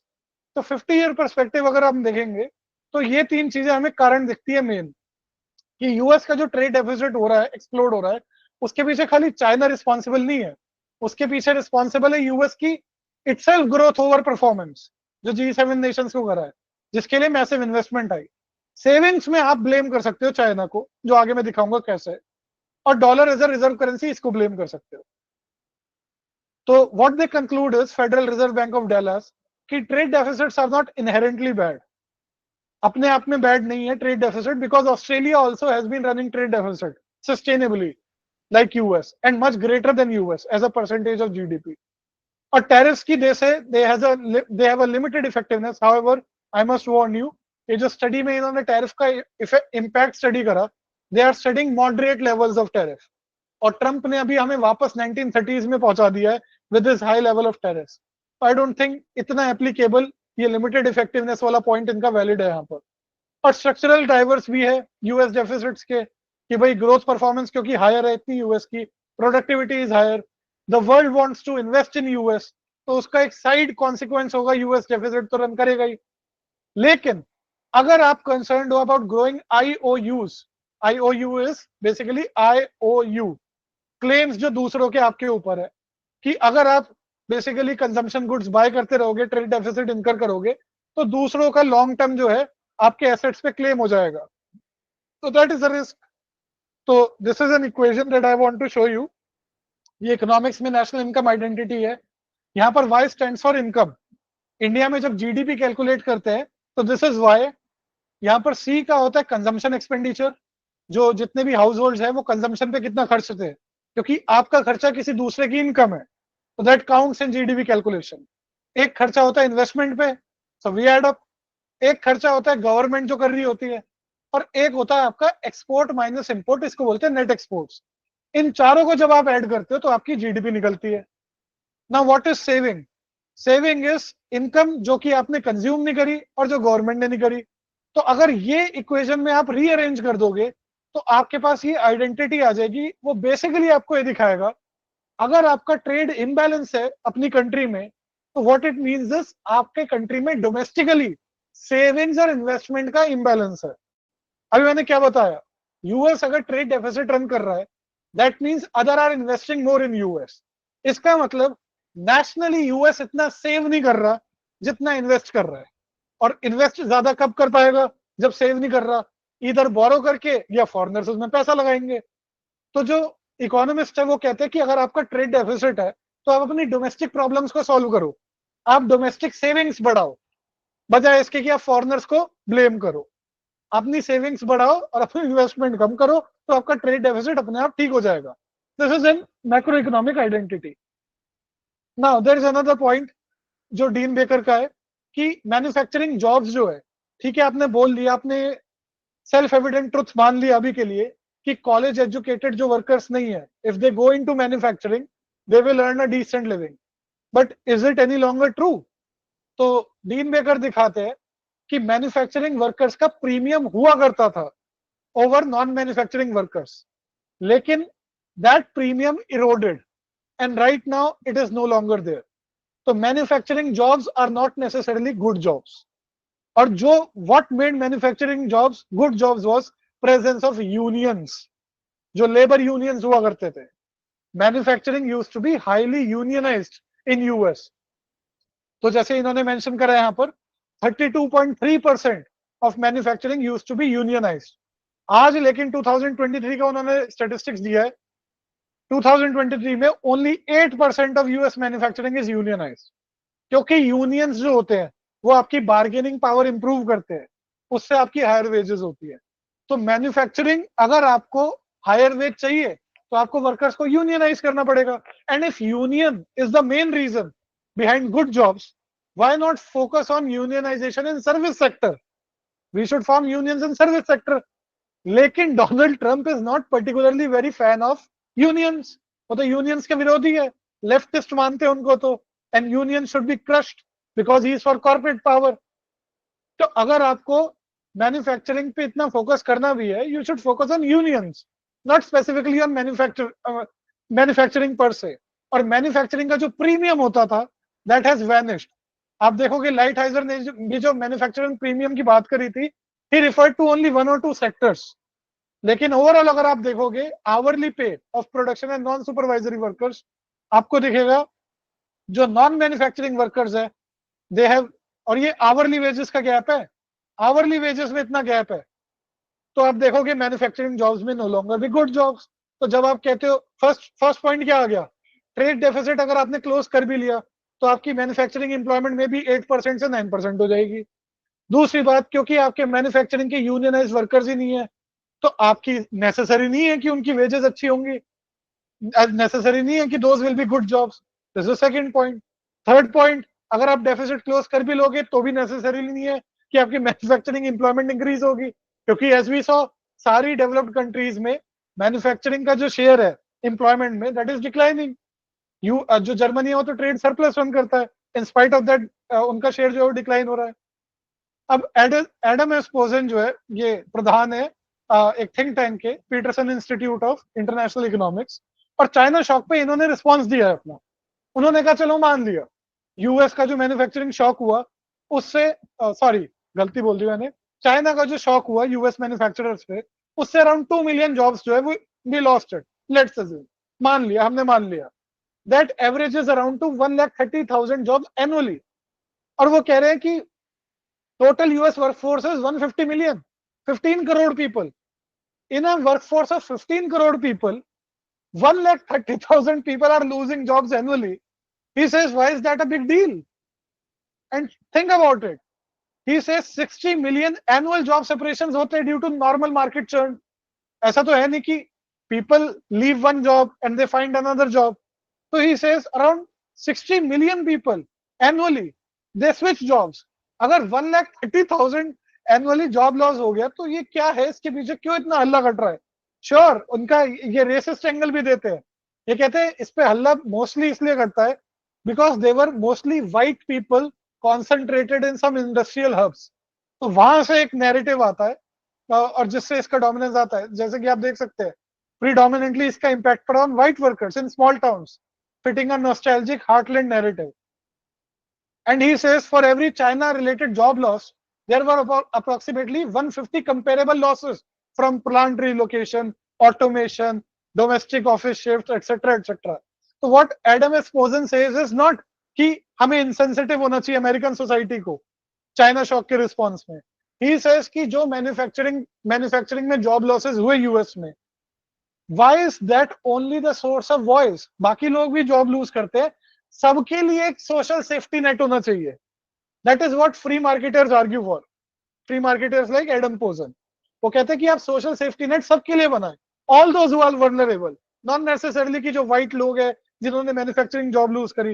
What about these 150 comparable job losses through plant relocation, through automation या due to automation, due to domestic office job shift etcetera etcetera. They also equally deserve sympathy of American policymaker. Why just focus on China? And he continues, he says only 16% of non-college educated Americans are employed in manufacturing. Now this is very important. अगर आपका सारा narrative ही ये है कि manufacturing में jobs में वो लोग जा रहे हैं जो नॉन कॉलेज एजुकेटेड लोग हैं, वो तो कह रहे हैं नॉन कॉलेज एजुकेटेड में भी only 16% are there. What about the rest? उनके बारे में कोई क्यों नहीं बोल रहा? What about the rest 84%? They are not in manufacturing. Who will speak for them? Then he says कि अगर आप हाई कॉस्ट लगा दो, प्रोटेक्शनिज्म करोगे, टैरिफ लगाओगे, तो it is costly to consumers also, and as I said input भी costly हो जाते हैं इससे, और इसके इनइक्विटेबल जॉब बेनिफिट्स होंगे. हिस्टोरिकली जो गुड मैन्युफैक्चरिंग जॉब्स है, they have disproportionately benefited white men, तो जिससे परपेचुएट होते हैं wage gaps between women and people of colour. और ओवरलुक्ड चैलेंजेस क्या है? क्योंकि आपकी इतनी बड़ी जो संख्या है वर्कर्स की, those are in service sector. Why are you not focusing on creating unions in service sector jobs? That should be the real focus. This is what Posen argues, and I think plausibly so. Second point, hyper-globalization is already dead. आप ये दो charts देखिए, यहाँ पर आपको दिख रहा होगा यहाँ पर कैसे एकदम सडन राइज आया ग्लोबलाइजेशन का, लेकिन उसके बाद अराउंड 2010-11 दिस हैज प्लेट्यूड. आपको दिखेगा ग्लोबल ग्रॉस और वैल्यू एडेड जो एक्सपोर्ट्स है as a percentage of global GDP, अब ये स्टेबलाइज हो गए हैं. Even in manufacturing you can see stabilised.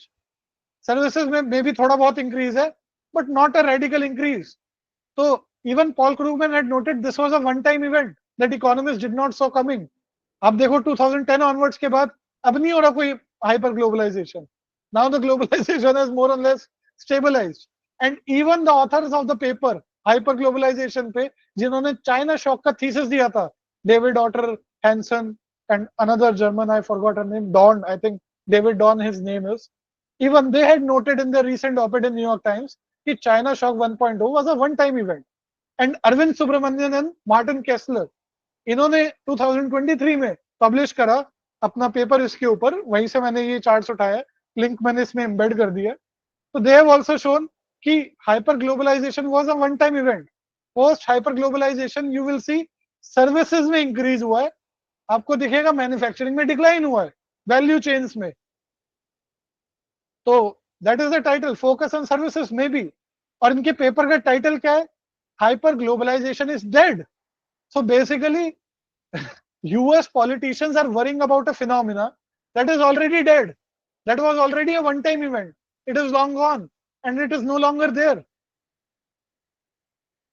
Now there is someone called Michael Pettis. मैंने भी इनको कवर करा है अपनी वीडियोस में recently. If you follow my YouTube channel or my Instagram page, you would have seen मैंने अपना Substack में भी आर्टिकल लिखा था इनके व्यू के ऊपर. What he has shown is कि टैरिफ्स आर नॉट स्पेसिफिकली, कि ऐसा नहीं है कि टैरिफ कोई वरदान है या टैरिफ अपने आप में कोई फॉल्टी चीज है. It depends on the context. in the 1930s, Smoot-Hawley tariffs were a bad thing.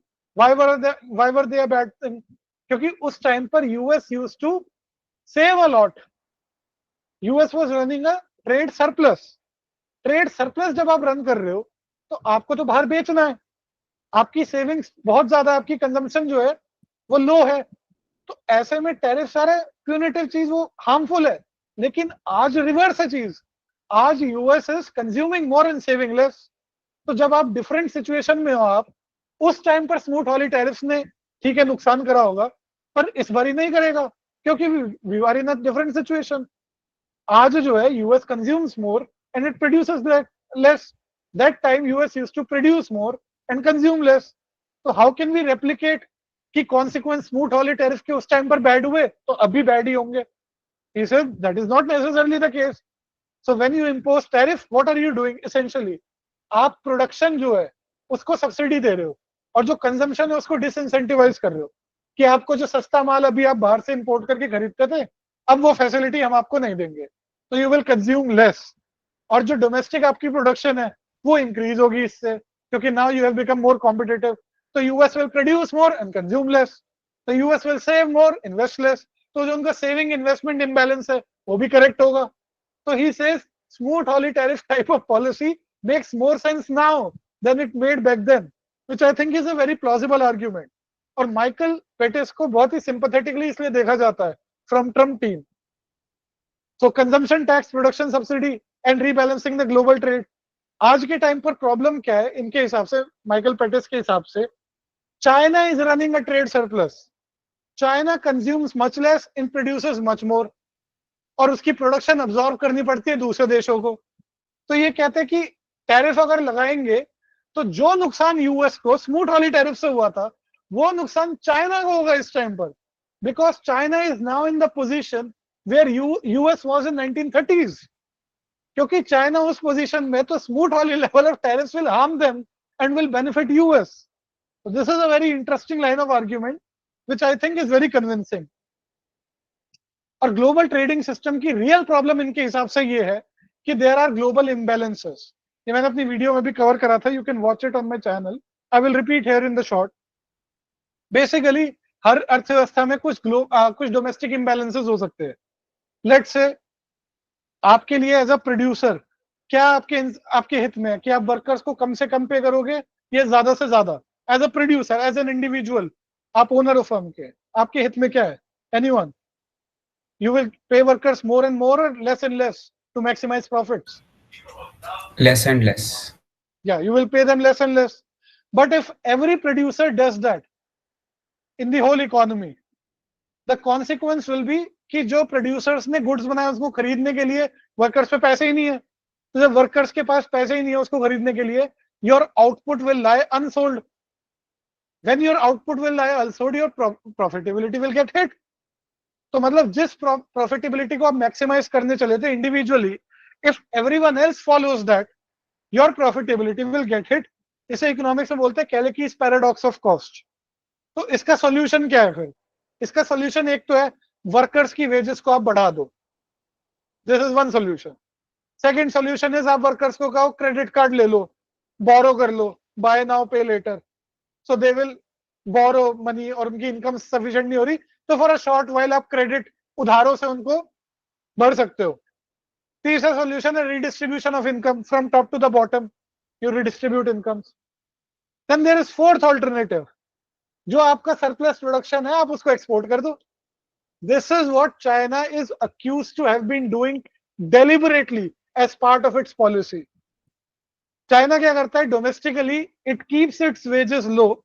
Now remember, यहां पर वेजेस लो का मतलब क्या है? Not necessarily poverty level wages, यहां पर मतलब है नेचुरली मार्केट फोर्सेस से जितनी हाई उनकी वेजेस होती ट्रैकिंग देयर प्रोडक्टिविटी, उतनी चाइनीज वेजेस नहीं है, उससे लो है, ड्यू टू विच डोमेस्टिकली उनकी डिमांड इतनी नहीं होती, they maintain high savings and they export away that production goods to elsewhere. इसका एक एडेड बेनिफिट भी होता है क्योंकि उनकी वेजेस रिलेटिवली लो है, people will offshore manufacturing to China, और वो चाइना आप देख रहे हो मैन्युफैक्चरिंग हब बना हुआ है। तो इनका कहना यह है कि चाइना ने अपने डोमेस्टिक इम्बैलेंस को एक्सटर्नलाइज कर दिया है जिसकी कॉस्ट एब्जॉर्ब कर रहा है US and other deficit running countries. India भी ट्रेड डेफिसिट रन करता है चाइना के साथ बहुत ही मैसिवली। तो वो कहते हैं कि हम विक्टिम्स हैं चाइना के ग्लोबल इम्बैलेंस के। और 1940s में जॉन मेनार्ड केन्स ने एक प्रपोजल दिया था, इसका सोल्यूशन दिया था। सोल्यूशन क्या था कि सारे कंट्रीज इकट्ठे आ जाते हैं और कोई भी country persistently decades after decades trade surplus maintain नहीं करेगी, उसको अपने डोमेस्टिक इम्बैलेंसेस डोमेस्टिकली ही सॉल्व करने पड़ेंगे। You can not impose it's cost on others, क्योंकि हुआ यही था 1930s में 40s में। अगर मैं ये काम कर रहा हूँ लेट से, तो मेरे पास भी इंसेंटिव है सेम काम करने का। मैं अपने वर्कर्स की और लो कर दूंगा वेजेस, और सरप्लस क्रिएट कर दूंगा, प्रोडक्शन और जगह भेज दूंगा, तीसरा और ज्यादा लो कर देगा। तो this is race to the bottom. It leads to what economist Joan Robinson called beggar thy neighbour policy. तो उसको प्रिवेंट करने के लिए ही सेड कि over time no country will run a persistent trade surplus. अगर वो करेंगे तो उन पे पेनल्टी लगाई जाएगी मेंबर कंट्रीज के द्वारा, और जो इस यूनियन के बाहर होगा उनके ऊपर ज्यादा टैरिफ लगेगा, ताकि eventually they become part of us and they abide by these conditions. इससे सॉल्व हो जाएगा सारा मसला। ये जॉन मेनार्ड केन्स का प्रपोजल था। यूएस ने उसे एक्सेप्ट नहीं करा उस पॉइंट पे। क्यों नहीं करा एक्सेप्ट? एनीवन? because यूएस खुद पैरालाइज नहीं देता। नहीं, क्योंकि US was the leader in trade. हाँ, because US was itself running trade surpluses. Why will it punish itself for running trade surpluses? लेकिन अब सिचुएशन रिवर्स हो गई है। तो माइकल पेटिस कहते हैं उस सिस्टम को वापस ले आओ। अब चाइना कहेगा हम तो नहीं चाहते उस सिस्टम को, and obviously China does not want it. China says हम तो WTO जो एग्जिस्टिंग स्टेटस को चल रहा है हमारे लिए वही ठीक है, हम तो उसमें बिलीव करते हैं। This is what China is saying. And Trump, interestingly enough, Trump is not proceeding to form such a customs union जो जॉन मेनार्ड केन्स ने प्रपोज किया था। What he is doing is he is unilaterally saying if you want to deal with us, this is the terms of agreement. बाकी आप सब अपना अपना देख लो कैसे करना है। हमारे साथ अगर ट्रेड करना है तो ऐसे करना पड़ेगा। Ta-ta bye bye to all the rule based system, we will not abide by any rules. This is what Trump is saying. तो Michael Pettis does not agree with him. He says this is not a solution. Obviously अगर problem is कि China has been running trade surpluses deliberately year after year, has been subsidizing their labor, has been keeping wages low, subsidizing their production, making themselves a manufacturing hub of the world. So this will not be solved by US unilaterally laying their tariff on other countries. US को क्या करना चाहिए था? India को साथ लेकर आना चाहिए था, बाकी डेफिसिट रनिंग कंट्रीज को साथ लेकर आना चाहिए था। आफ्टर ऑल चाइना का सरप्लस अब्सॉर्ब कौन करेगा अगर डेफिसिट रनिंग कंट्रीज सब इकट्ठे आ जाए? पर ट्रंप ने करा ही नहीं। ट्रंप अपने एलाइज को ही पनिश करना स्टार्ट कर दिया। उसने इंडिया को पनिश करना स्टार्ट कर दिया, उसने बाकी एलाइज को पनिश करना स्टार्ट कर दिया। तो But sir, US India moves, also has a lot tariff on the US goods. No? yeah, we are running a surplus with US. We are running a surplus with US. लेकिन overall we are running deficit. I am saying India का trade deficit overall is negative around 250 or $225 billion. We run a overall trade deficit, but with US we run a surplus. With China we run a deficit. Yes, so maybe is that the reason why Trump is also laying tariffs on multiple countries that have tariffs on US goods?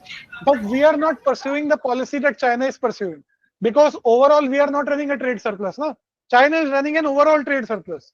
हमारे US के साथ bilateral trade surplus है, that can be due to any reason. And Keynes was also not opposed to bilateral trade surpluses. We are talking about overall trade surpluses. After engaging with trade with all the countries, whether you are in surplus, whether you are in deficit. So we have been running deficits. So we are not the culprits here. इस theory के हिसाब से culprits have been Chinese. और US अगर उनकी complain है कि हम भी persistent trade deficit रन कर रहे हैं, overall again I am talking overall trade deficit, not necessarily bilateral, overall अगर हम ट्रेड डेफिसिट रन कर रहे हैं तो वो बाकी डेफिसिट देशों को एक साथ लाता। अब सरप्लस देशों का कोई अब्सॉर्ब भी नहीं करेगा सरप्लस अगर डेफिसिट कंट्रीज इकट्ठे आ गई। He could have forced China into such a system जहां कोई भी persistent year after year overall trade surplus maintain नहीं कर सकता, पर उसने वो सिस्टम ही नहीं ऑप्ट करा। They have not created any system. They have said if you want to engage with us these are the tariff rates. इससे कोई ग्लोबल इंबैलेंसेस थोड़ी सॉल्व हो जाएंगे। So summing up, world trade system जो है, world trade organization WTO system largely stalled है। क्योंकि US अपनी मनमर्जी से चल रहा है, चाइना अपनी मनमर्जी से चल रहा है. So there is not necessarily at this point of time a global body which is enforcing any rules. Everyone is out there for themselves. तो इसमें अब यहाँ पर क्या होगा? Such a system is fundamentally inefficient, first of all. Secondly, rise of power-based trade. America is saying America first. We are saying made in India. China is saying their priority is China. Russia is saying their priority is Russia. So everyone is out there for themselves. Thirdly, technology and not deals is driving globalization. As we have seen, it is not necessarily कि tariffs per se led to globalization. Technology में आपकी transportation cost कम हुई, जो containerisation की cost हुई, that dramatically fell. I told you about 40 to 60% cost उसकी गिर गई. इंफॉर्मेशन टेक्नोलॉजी से कॉस्ट डिक्लाइन हुई, उससे मोस्टली ग्लोबलाइजेशन हुआ, not necessarily due to trade tariff वगैरह इन सब चीजों से. प्रोडक्टिविटी जो है that is the main reason that is dominating job losses. तो जितने भी मैन्युफैक्चरिंग जॉब लॉसेस हुए, एक स्टडी है, I will quote it. In fact, I have linked the article which has mentioned this study. 88% of the manufacturing job losses, they are attributable to increased productivity and automation. And only 13% is linked to trade, according to one study. And by the 2010s, this collapse was imminent. तो आपको दिखेगा 2010 के बाद ही इन सब rise हुआ है. मोदी आया India में, टर्की में अर्दोगान आया, रशिया में पुतिन ने अपनी सॉलिडिफाई करी है पावर, शी जिनपिंग, और अमेरिका में डोनाल्ड ट्रंप. अब गेन्स और कॉस्ट क्या है ग्लोबलाइजेशन की? बेनिफिट्स की global GDP tripled between 1990 to 2017. 1 billion people came out of poverty. This was the benefit of globalization. Import cost आपकी significantly decline हुई. लो इनकम हाउसहोल्ड को इसका बेनिफिट मिला. This is very important. जब भी tariff लगाया जाता है तो इसकी cost overwhelmingly is being borne by low income households and less by middle and upper income households. US exports भी इससे बूस्ट हुए. And you have to remember, trade openness की जब हम बात कर रहे हैं तो वर्ल्ड तो ओपन होता जा रहा था, यूएस रिलेटिवली उतना ओपन नहीं था कंपेयर टू द वर्ल्ड. उसके बाद जब ग्लोबलाइजेशन हुआ, उसके बाद एक ब्रॉडर कंसेंसस भी बनी कि भाई ऐसा नहीं हो सकता कि आप तो लेबर स्टैंडर्ड बिल्कुल ही ऐसी मार दो, एनवायरमेंटल स्टैंडर्ड्स को फॉलो ही ना करो. तो जब ग्लोबलाइजेशन स्प्रेड हुआ तो it was mandated on countries कि आप भी थोड़े लेबर लॉस को फॉलो करो, एनवायरमेंटल रेगुलेशन को फॉलो करो. इससे ओवरऑल गुड भी हुआ. ऐसा नहीं होता ना कि एनवायरमेंट को हम तो फॉलो कर रहे हैं, एनवायरमेंट को प्रिजर्व कर रहे हैं, आप एनवायरमेंट को हार्म कर रहे हो. नहीं, जब ग्लोबलाइजेशन स्प्रेड होगा तो यूनिवर्सल रूल्स निकलेंगे कि you also have to treat environment nicely, you also have to treat labor nicely. So these are the benefits of globalization. But the cost was in US, China shock, 2 million US manufacturing jobs lost. अब लेकिन 2 million को अगर आप perspective में रखोगे year by year, जैसा कि Adam poison ने रखा, it's not exactly a big hit. लेकिन क्योंकि वो लॉसेस जो है वो कॉन्सेंट्रेटेड थे इनटू सर्टेन रीजन्स, तो दैट वाज सिग्निफिकेंट. तो कम्युनिटी डिस्ट्रेस हुआ, फैमिलीज ब्रेकअप का होना, ड्रग्स में और नशे में लोगों का पड़ जाना, डेथ्स ऑफ डिस्पेयर जिसको बोला एंगस डीटन ने, वो इम्पैक्ट हुआ ग्लोबलाइजेशन का. वर्कर्स को देखो, बोलना तो बहुत आसान है, चाइनीज गुड्स हम इंपोर्ट कर रहे हैं, workers find some other job. पर ट्रांजिशन इतना आसान नहीं होता to finding some other job. और उसके बाद जॉब जो दूसरी मिलती है उसमें वेजेस भी कम होती है. तो गवर्नमेंट को have to ensure through policy directed initiatives कि जो डिस्प्लेस्ड वर्कर्स है उनके लिए कुछ किया जाए और उनके लिए कोई सोशल सेफ्टी नेट देखा जाए. अगर ऐसा नहीं करती सरकारें तो ग्लोबलाइजेशन के अगेंस्ट खूब रिजेंटमेंट जो है वो रहेगा ही रहेगा. और गेन्स जो है ग्लोबलाइजेशन की वो ब्रॉडली डिफ्यूज हो जाती है, लेकिन जो उसके लॉसेज होते हैं वो स्मॉल होते हैं गेन से, लेकिन वो कॉन्सेंट्रेटेड होते हैं इनटू सर्टेन एरियाज, जिससे इतना रिजेंटमेंट हमें देखने को मिलता है. अब ट्रंप ने फर्स्ट टर्म में टैरिफ्स लगाए, पुरानी डील्स को रिवाइज कर दिया, और अब जो है उसने फर्स्ट टर्म में डील्स रिवाइज करी थी, अब उनको भी रिवाइज कर रहा है वो. बाइडेन ने mostly, even though Biden is considered a Democrat और लिबरल वगैरह वगैरह, he kept most of the Trump tariff in place, but he also implemented an industrial policy, chips act लाए वगैरह वगैरह, कि सेमीकंडक्टर को और इन सबको जो है ग्रोथ मैन्युफैक्चरिंग उसकी यूएस में दोबारा से हो. और ट्रम्प की सेकंड टर्म तो it is surrounded by uncertainty, but we know what is basically motivating him. This is what is motivating Trump, जो हमने पास्ट में देखा. Some of it is proper, some of it is misunderstanding, some of it is ignoring the other data points, the other reasoning. But Trump is mainly focused on tariffs, tariffs, tariffs, and he will impose tariffs left, right, and center. And he's also using it as a pressure tactic.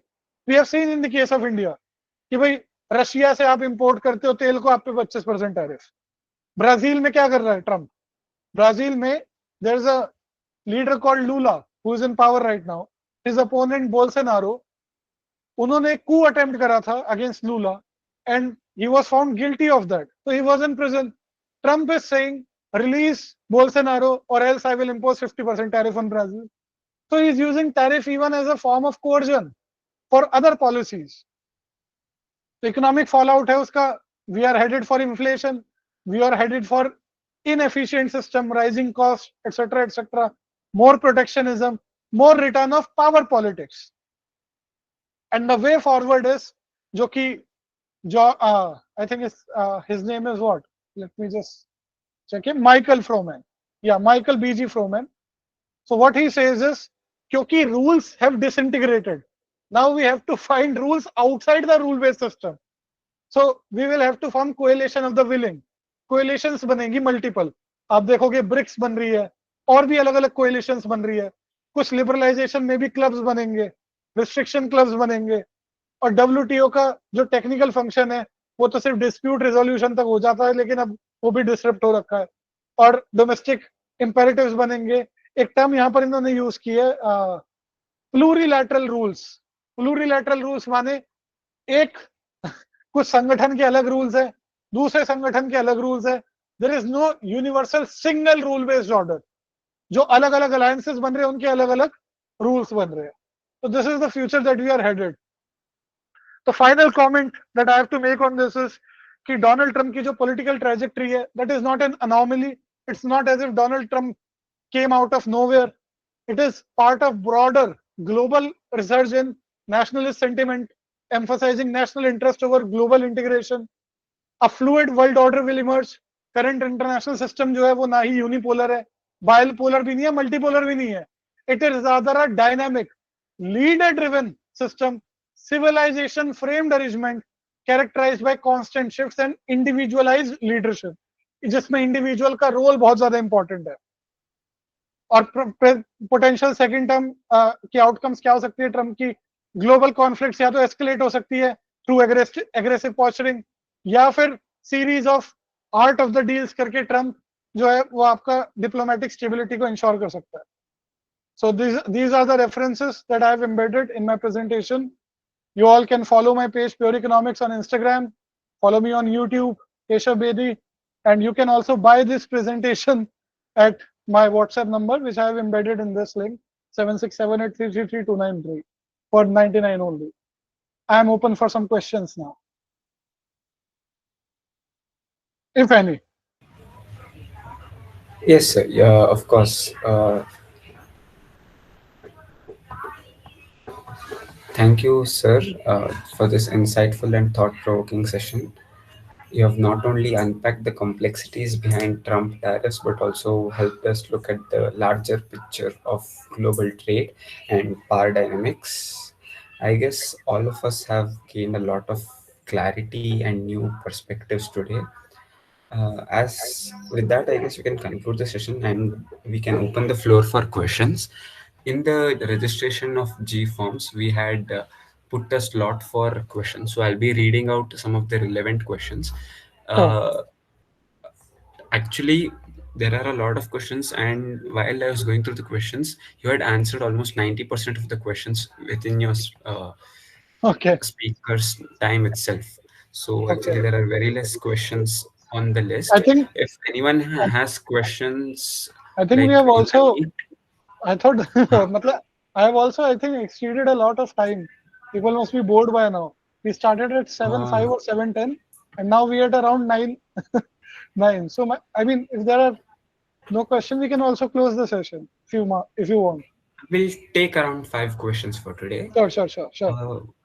One of the interesting question which I saw was, how should India reciprocate at this situation? Since India's economy is already left out during the hyperglobalization phase. And since you mentioned, like, with proof how hyperglobalization was a one-time event, how do you think India should get into a manufacturing economy if that is providing jobs? And don't you think robotics, the same thing which is happening in the US, robotics is taking over manufacturing jobs, won't that happen in India too? Yeah, it is a fair question, and I think manufacturing से देखो सबसे पहली बात तो है कि manufacturing itself because it is देखिए अभी हम देखते हैं यहाँ पर लेट अस चेक मैन्युफैक्चरिंग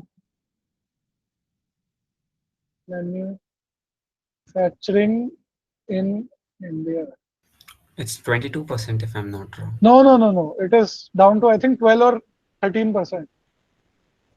तो मेक इन इंडिया करने के बाद हुआ है सो this is not There is the chart. Okay, I'm not. Okay, I'll find the chart. But if you check any chart that you will find on this share of employment, it was around 15%, I think, 15 to 17% of our employment was in manufacturing, and right now it is around 12 to 13%. So it has actually declined even after giving all the PLI schemes, all the manufacturing initiatives. So what I would argue is कि strategic sectors में जैसे आज AI है for example, ऐसे कुछ ऐसे sectors. Semiconductor. Hello. I mean semiconductor also. Yeah, semiconductor. But semiconductor is a very costly sum for a country like India. So we have also said give certain incentive for semiconductors, but it is not exactly a job absorbing activity. Once again, it becomes a question of values. कि किसको आप बोलते हो कि this is national security, तो उसको आप protect कर सकते हो by incentivizing etc. Rest I think आपको future जो है वो services में ही मिलेगा. और manufacturing is not exactly a job absorbing activity right now. It is services. I'll give you an example. आज के टाइम पर कितने लोग कोल माइंस में जॉब करते हैं इंडिया में, विच इज मैन्युफैक्चरिंग, और कितने लोग योगा सिखाते हैं, कितने लोग कोचिंग सेंटर में कोचिंग देते हैं, ट्यूशंस देते हैं. आपको दिखेगा सर्विस सेक्टर में दीज आर सर्विसेज. योगा सिखाना, जिम ट्रेनिंग करवाना, दीज आर आल्सो सर्विसेज. तो सर्विसेज फोकस हमें होना चाहिए. और दूसरी बात, services is also a part of जो भी प्रोडक्शन होता है उसमें वैल्यू एडिंग एक्टिविटीज होती है. तो जो वैल्यू कैप्चर करता है manufacturing, that is a small portion of total value. आपको दिखेगा एप्पल जो है वो अपने फोन्स खुद नहीं मैन्युफैक्चर कर रहा, it is outsourcing to Foxconn. खुद वो सर्विसेज पे कमा रहा है, खुद वो आईपी पे कमा रहा है, इंटेलेक्चुअल प्रॉपर्टी राइट्स पे, अपने एप्पल म्यूजिक से. तो इन सब चीजों से कमाता है. और फॉक्सकॉन की इतनी वैल्यू नहीं है जितनी एप्पल की वैल्यू है. सिमिलरली चिप मैन्युफैक्चरिंग इतना प्रॉफिटेबल नहीं है, चिप डिजाइन ज्यादा प्रॉफिटेबल है, and that comes under services. तो आई थिंक इंडिया को सर्विस फोकस होना चाहिए. मैन्युफैक्चरिंग सिर्फ वहीं पर जहां पर हमें लगता है नेशनल सिक्योरिटी इन्वॉल्व हो. That is the first point. Second point you said कि हमें कैसे नेविगेट करना चाहिए सीन में. अब what I recently posted on it was कि we are in a big trouble and there is no way out that I can see out of it. क्योंकि अगर यूएस अपनी एग्रेसिव पोस्चरिंग करता है हमारे साथ, लेट्स से, तो हमें चाइना की साइड जाना पड़ेगा. लेकिन हम विलिंग नहीं है चाइना की साइड जाने में. आई हैड शोन कि 2050 तक चाइना की इकोनॉमी में और इंडिया की इकोनॉमी में बहुत बड़ा गैप रहने वाला है. तो चाइना जब हमारा पड़ोसी है, हमें एक्चुअली एक्सेप्टेबल नहीं है ये बात कि हम जूनियर पार्टनर होंगे एशिया में ऑफ चाइना. हमें यह कि हम भी एक इक्वल फोर्स है, एक डोमिनेंट फोर्स है. तो क्योंकि हमारे पास ये हमारा गुमान है, ये हमारी असर्शन है, तो हम विलिंग नहीं है चाइना के साथ कोऑपरेट करने में, नॉर्मल रिलेशंस रखने में. इवन दो चाइना के साथ अगर हम नॉर्मल रिलेशंस नहीं रखते तो वो पाकिस्तान को हमारे खिलाफ खड़ा करता रहेगा. और यूएस की तरफ अगर हम फेवरेबली मूव करते हैं तो यूएस इज पनिशिंग अस. तो we are trapped in a dilemma. तो हम क्या कर सकते हैं ऐसे में? I see no way out of it. आपको या तो डेफिनेट चाइना की तरफ पोस्चरिंग लेनी पड़ेगी. अब व्हाट पीपल से इज कि देखो अगर हम अलायंसेस का पार्ट होते तो हमें नुकसान होता, मगर आप अलायंसेस का पार्ट नहीं थे तभी तो नुकसान झेल रहे हो. आपने कहा ना हम आपकी साइड, ना हम आपकी साइड, तो दुनिया ने भी कहा ठीक है फिर हम आपकी साइड क्यों होंगे. तो this is a dilemma. I have no clear answer to it, unfortunately. Next question. Sir, going with China is okay? Yeah, I think so. But sir, then why China came in 2020 Okay, attack? okay, 2020. So I had thought about doing this. I'll suggest you a book about India-China relations.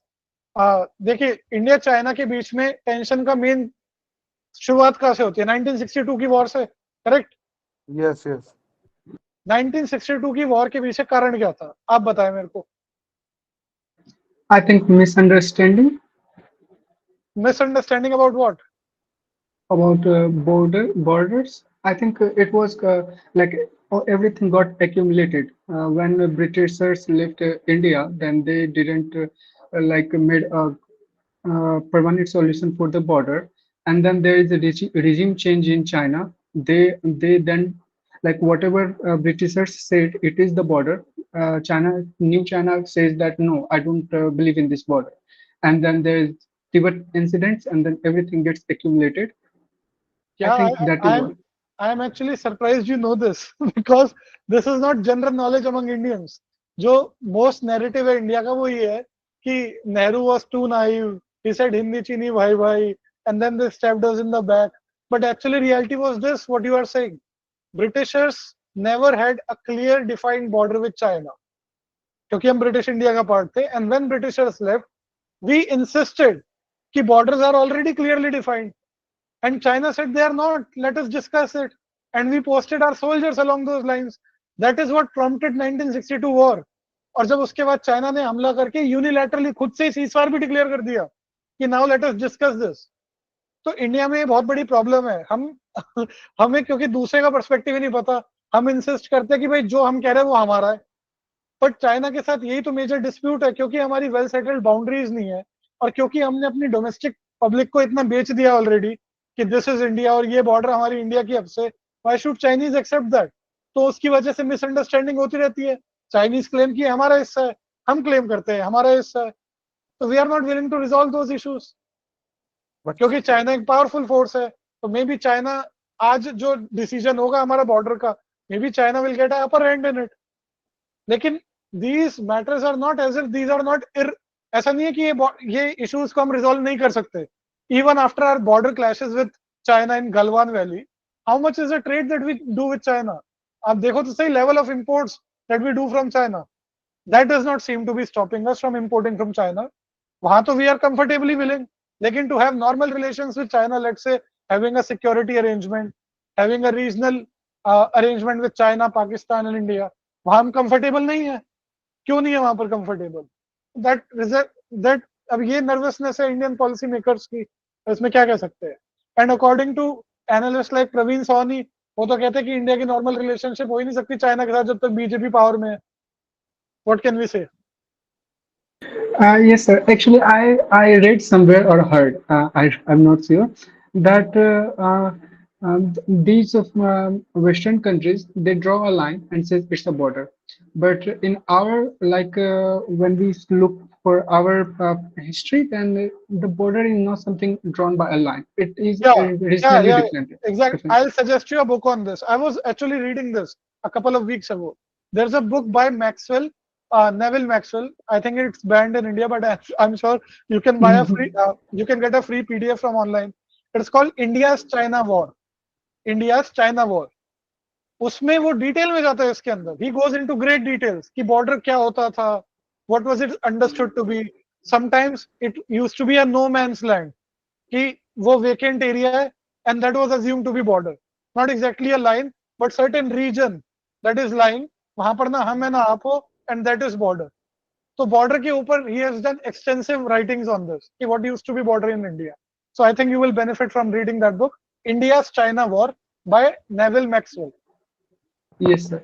So, look, that was something there. But now what we are seeing that China is claiming it's all over. Like they are claiming a land from every side of their border, and this maybe gives us like, wait, what are you doing? Because they claim our like the five finger things and all. Even But if we want to make build a good relationship, I think we have to do extensive work on border defining. And I think our people are also like very what we can say rigid about no, this is our border, and like yeah. Yeah, So, I agree with you. I agree with you. But I personally don't think कि इसमें ऐसा कुछ है जो resolve नहीं किया जा सकता. It is resolvable. This is what I personally think. You may disagree with it. No it's fine sir.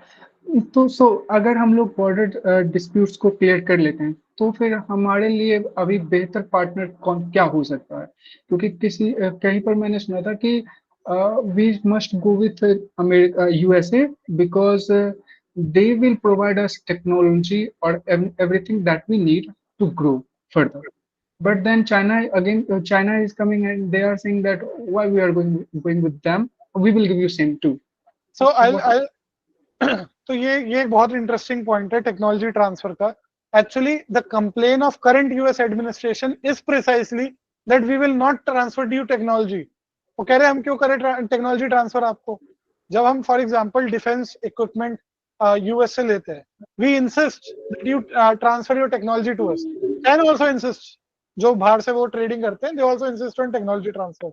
But if you read the article of Peter Navarro in Financial Times, जो उन्होंने लिखा है हमारे Ukraine war के support को लेकर के, he says explicitly कि how can these Indians insist on technology transfer for us? We are not prepared to do it. How can they insist कि we set up our manufacturing bases in India? उससे हमारा trade deficit कैसे close होगा India के साथ? If US is hostile to us with respect to technology transfer, what can we do? It's not as if US is prepared to offer us anything. US is acting hostile against us because they do not believe कि India can act as a bulwark against China. वो thinking थी US में for 20 years. Donald Trump does not believe in it. अब क्या कर सकते हैं उसमें? If Donald Trump believes in it, then we have the best path to align with USA. But if US is turning hostile to us, what choice do we have? और ऐसा तो है नहीं ना कि चाइना हमारा नेबर है. First of all, China is on हमारी बॉर्डर के बगल में बैठा है. US is miles away from us. और US भी अपनी willingness तो दिखा नहीं रहा to defend us, to be our ally. तो जब वो अपनी willingness नहीं दिखा रहा, and you are not having normal relations with China, what is stopping China from being aggressive towards you?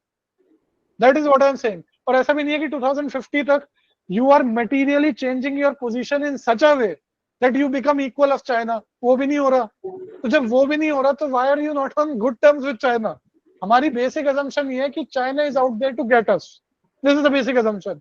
And against that, we have a security provider in US, जिससे हम security अपनी इंपोर्ट करेंगे. That is the logic of quad और ये सब जितनी भी arrangement बनी है. पर वो विलिंग नहीं है ना वो काम करने के लिए, तो क्या करोगे? तो जो But sir, रियलिटी में I have. हाँ. Yes, sir, you say. I'll say it. You were saying something. No, continue. Okay. So you said that we are hostile from China. We see same thing with Pakistan. Okay, Pakistan is hostile with India. Basically, what I'm trying to say is small nations are always hostile to big nations if they are in neighborhood. नहीं, I'll tell you why Pakistan is hostile to us. Pakistan के जो गले में अटकती है बात, वो अभी तक कश्मीर की अटकती है. एंड व्हाट वी से टू पाकिस्तान इज कि हम उस पर डिस्कशन ही नहीं करें, और उस पर बायलैटरल चर्चा हम करेंगे ही नहीं, और थर्ड पार्टी को लाने नहीं देंगे. जब पाकिस्तान और इंडिया के बीच में इतनी हाई पावर एसिमेट्री है, हम कहते हैं कि जो डिस्प्यूट्स पाकिस्तान को मैटर करते हैं वो बायलैटरली सॉल्व होंगे, और वो हम करना ही नहीं चाहते. तो जब करना नहीं चाहते तो पाकिस्तान कहता है हम क्या करें, तो they use terrorism in India to bring us on table. That is why Pakistan horse back. वो कहता है हाँ देखो यूएस ने हमारा सोल्यूशन कराया, हाँ यूएस को मीडिएटर बनाओ, हाँ यूएस सॉल्व करेगा इस मुद्दे को. तो हमारा तो पाकिस्तान की approach has been very cold. That is not the approach of China towards India by the way. और हमारा जितना क्या है, हम we are China is 4 times larger than us. How much size we have larger with respect to Pakistan. तो bottom line देखो, ये bottom line ये पाकिस्तान कहीं नहीं जा रहा, चाइना कहीं नहीं जा रहा. They are a powerful force. आप उनके अगेंस्ट अपने आप को गार्ड नहीं कर सकते relying on US. And you are anyways a nuclear power. भाई ऐसा तो है नहीं कि आपकी न्यूक्लियर पावर को डिनाई करके वो आपको ब्रीच करके ले जाएगा कुछ आपका. तो this is one perspective. We can have normal relations with China, लेकिन बार बार जयशंकर भी यही इंसिस्ट करते हैं कि जैसे यूनिपोलर वर्ल्ड नहीं है, ऐसे यूनिपोलर एशिया भी नहीं होगा. ये स्टेटमेंट्स में हमारी मिनिस्ट्री ऑफ फॉरेन अफेयर्स की, कि within Asia there will be multipolarity. उनका हिंट यही है कि चाइना रीजनल हेजेमन नहीं होगा, हम भी एक इक्वल पावर होंगे with in Asia. This is what they insist. And sir, I think this should be our. Okay, guys, we'll have to end the session now. We had the 2-hour session streaming limit, so we'll have to abide by it. Thank you all for coming into this session. If you have any more questions, I'm sure Keshav sir will be available through his Insta and YouTube handles. Or you can mail me at keshavbedi001@gmail.com. And if you wish to buy this presentation, you can text me on WhatsApp 7678333293. Okay. I have put sir's mail. Okay, one second. Mistyped, sorry.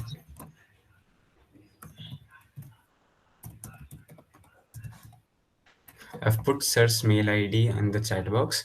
If anyone has any more questions or you want suggestions from sirs or the links to the research papers and the PPTs, you can mail him.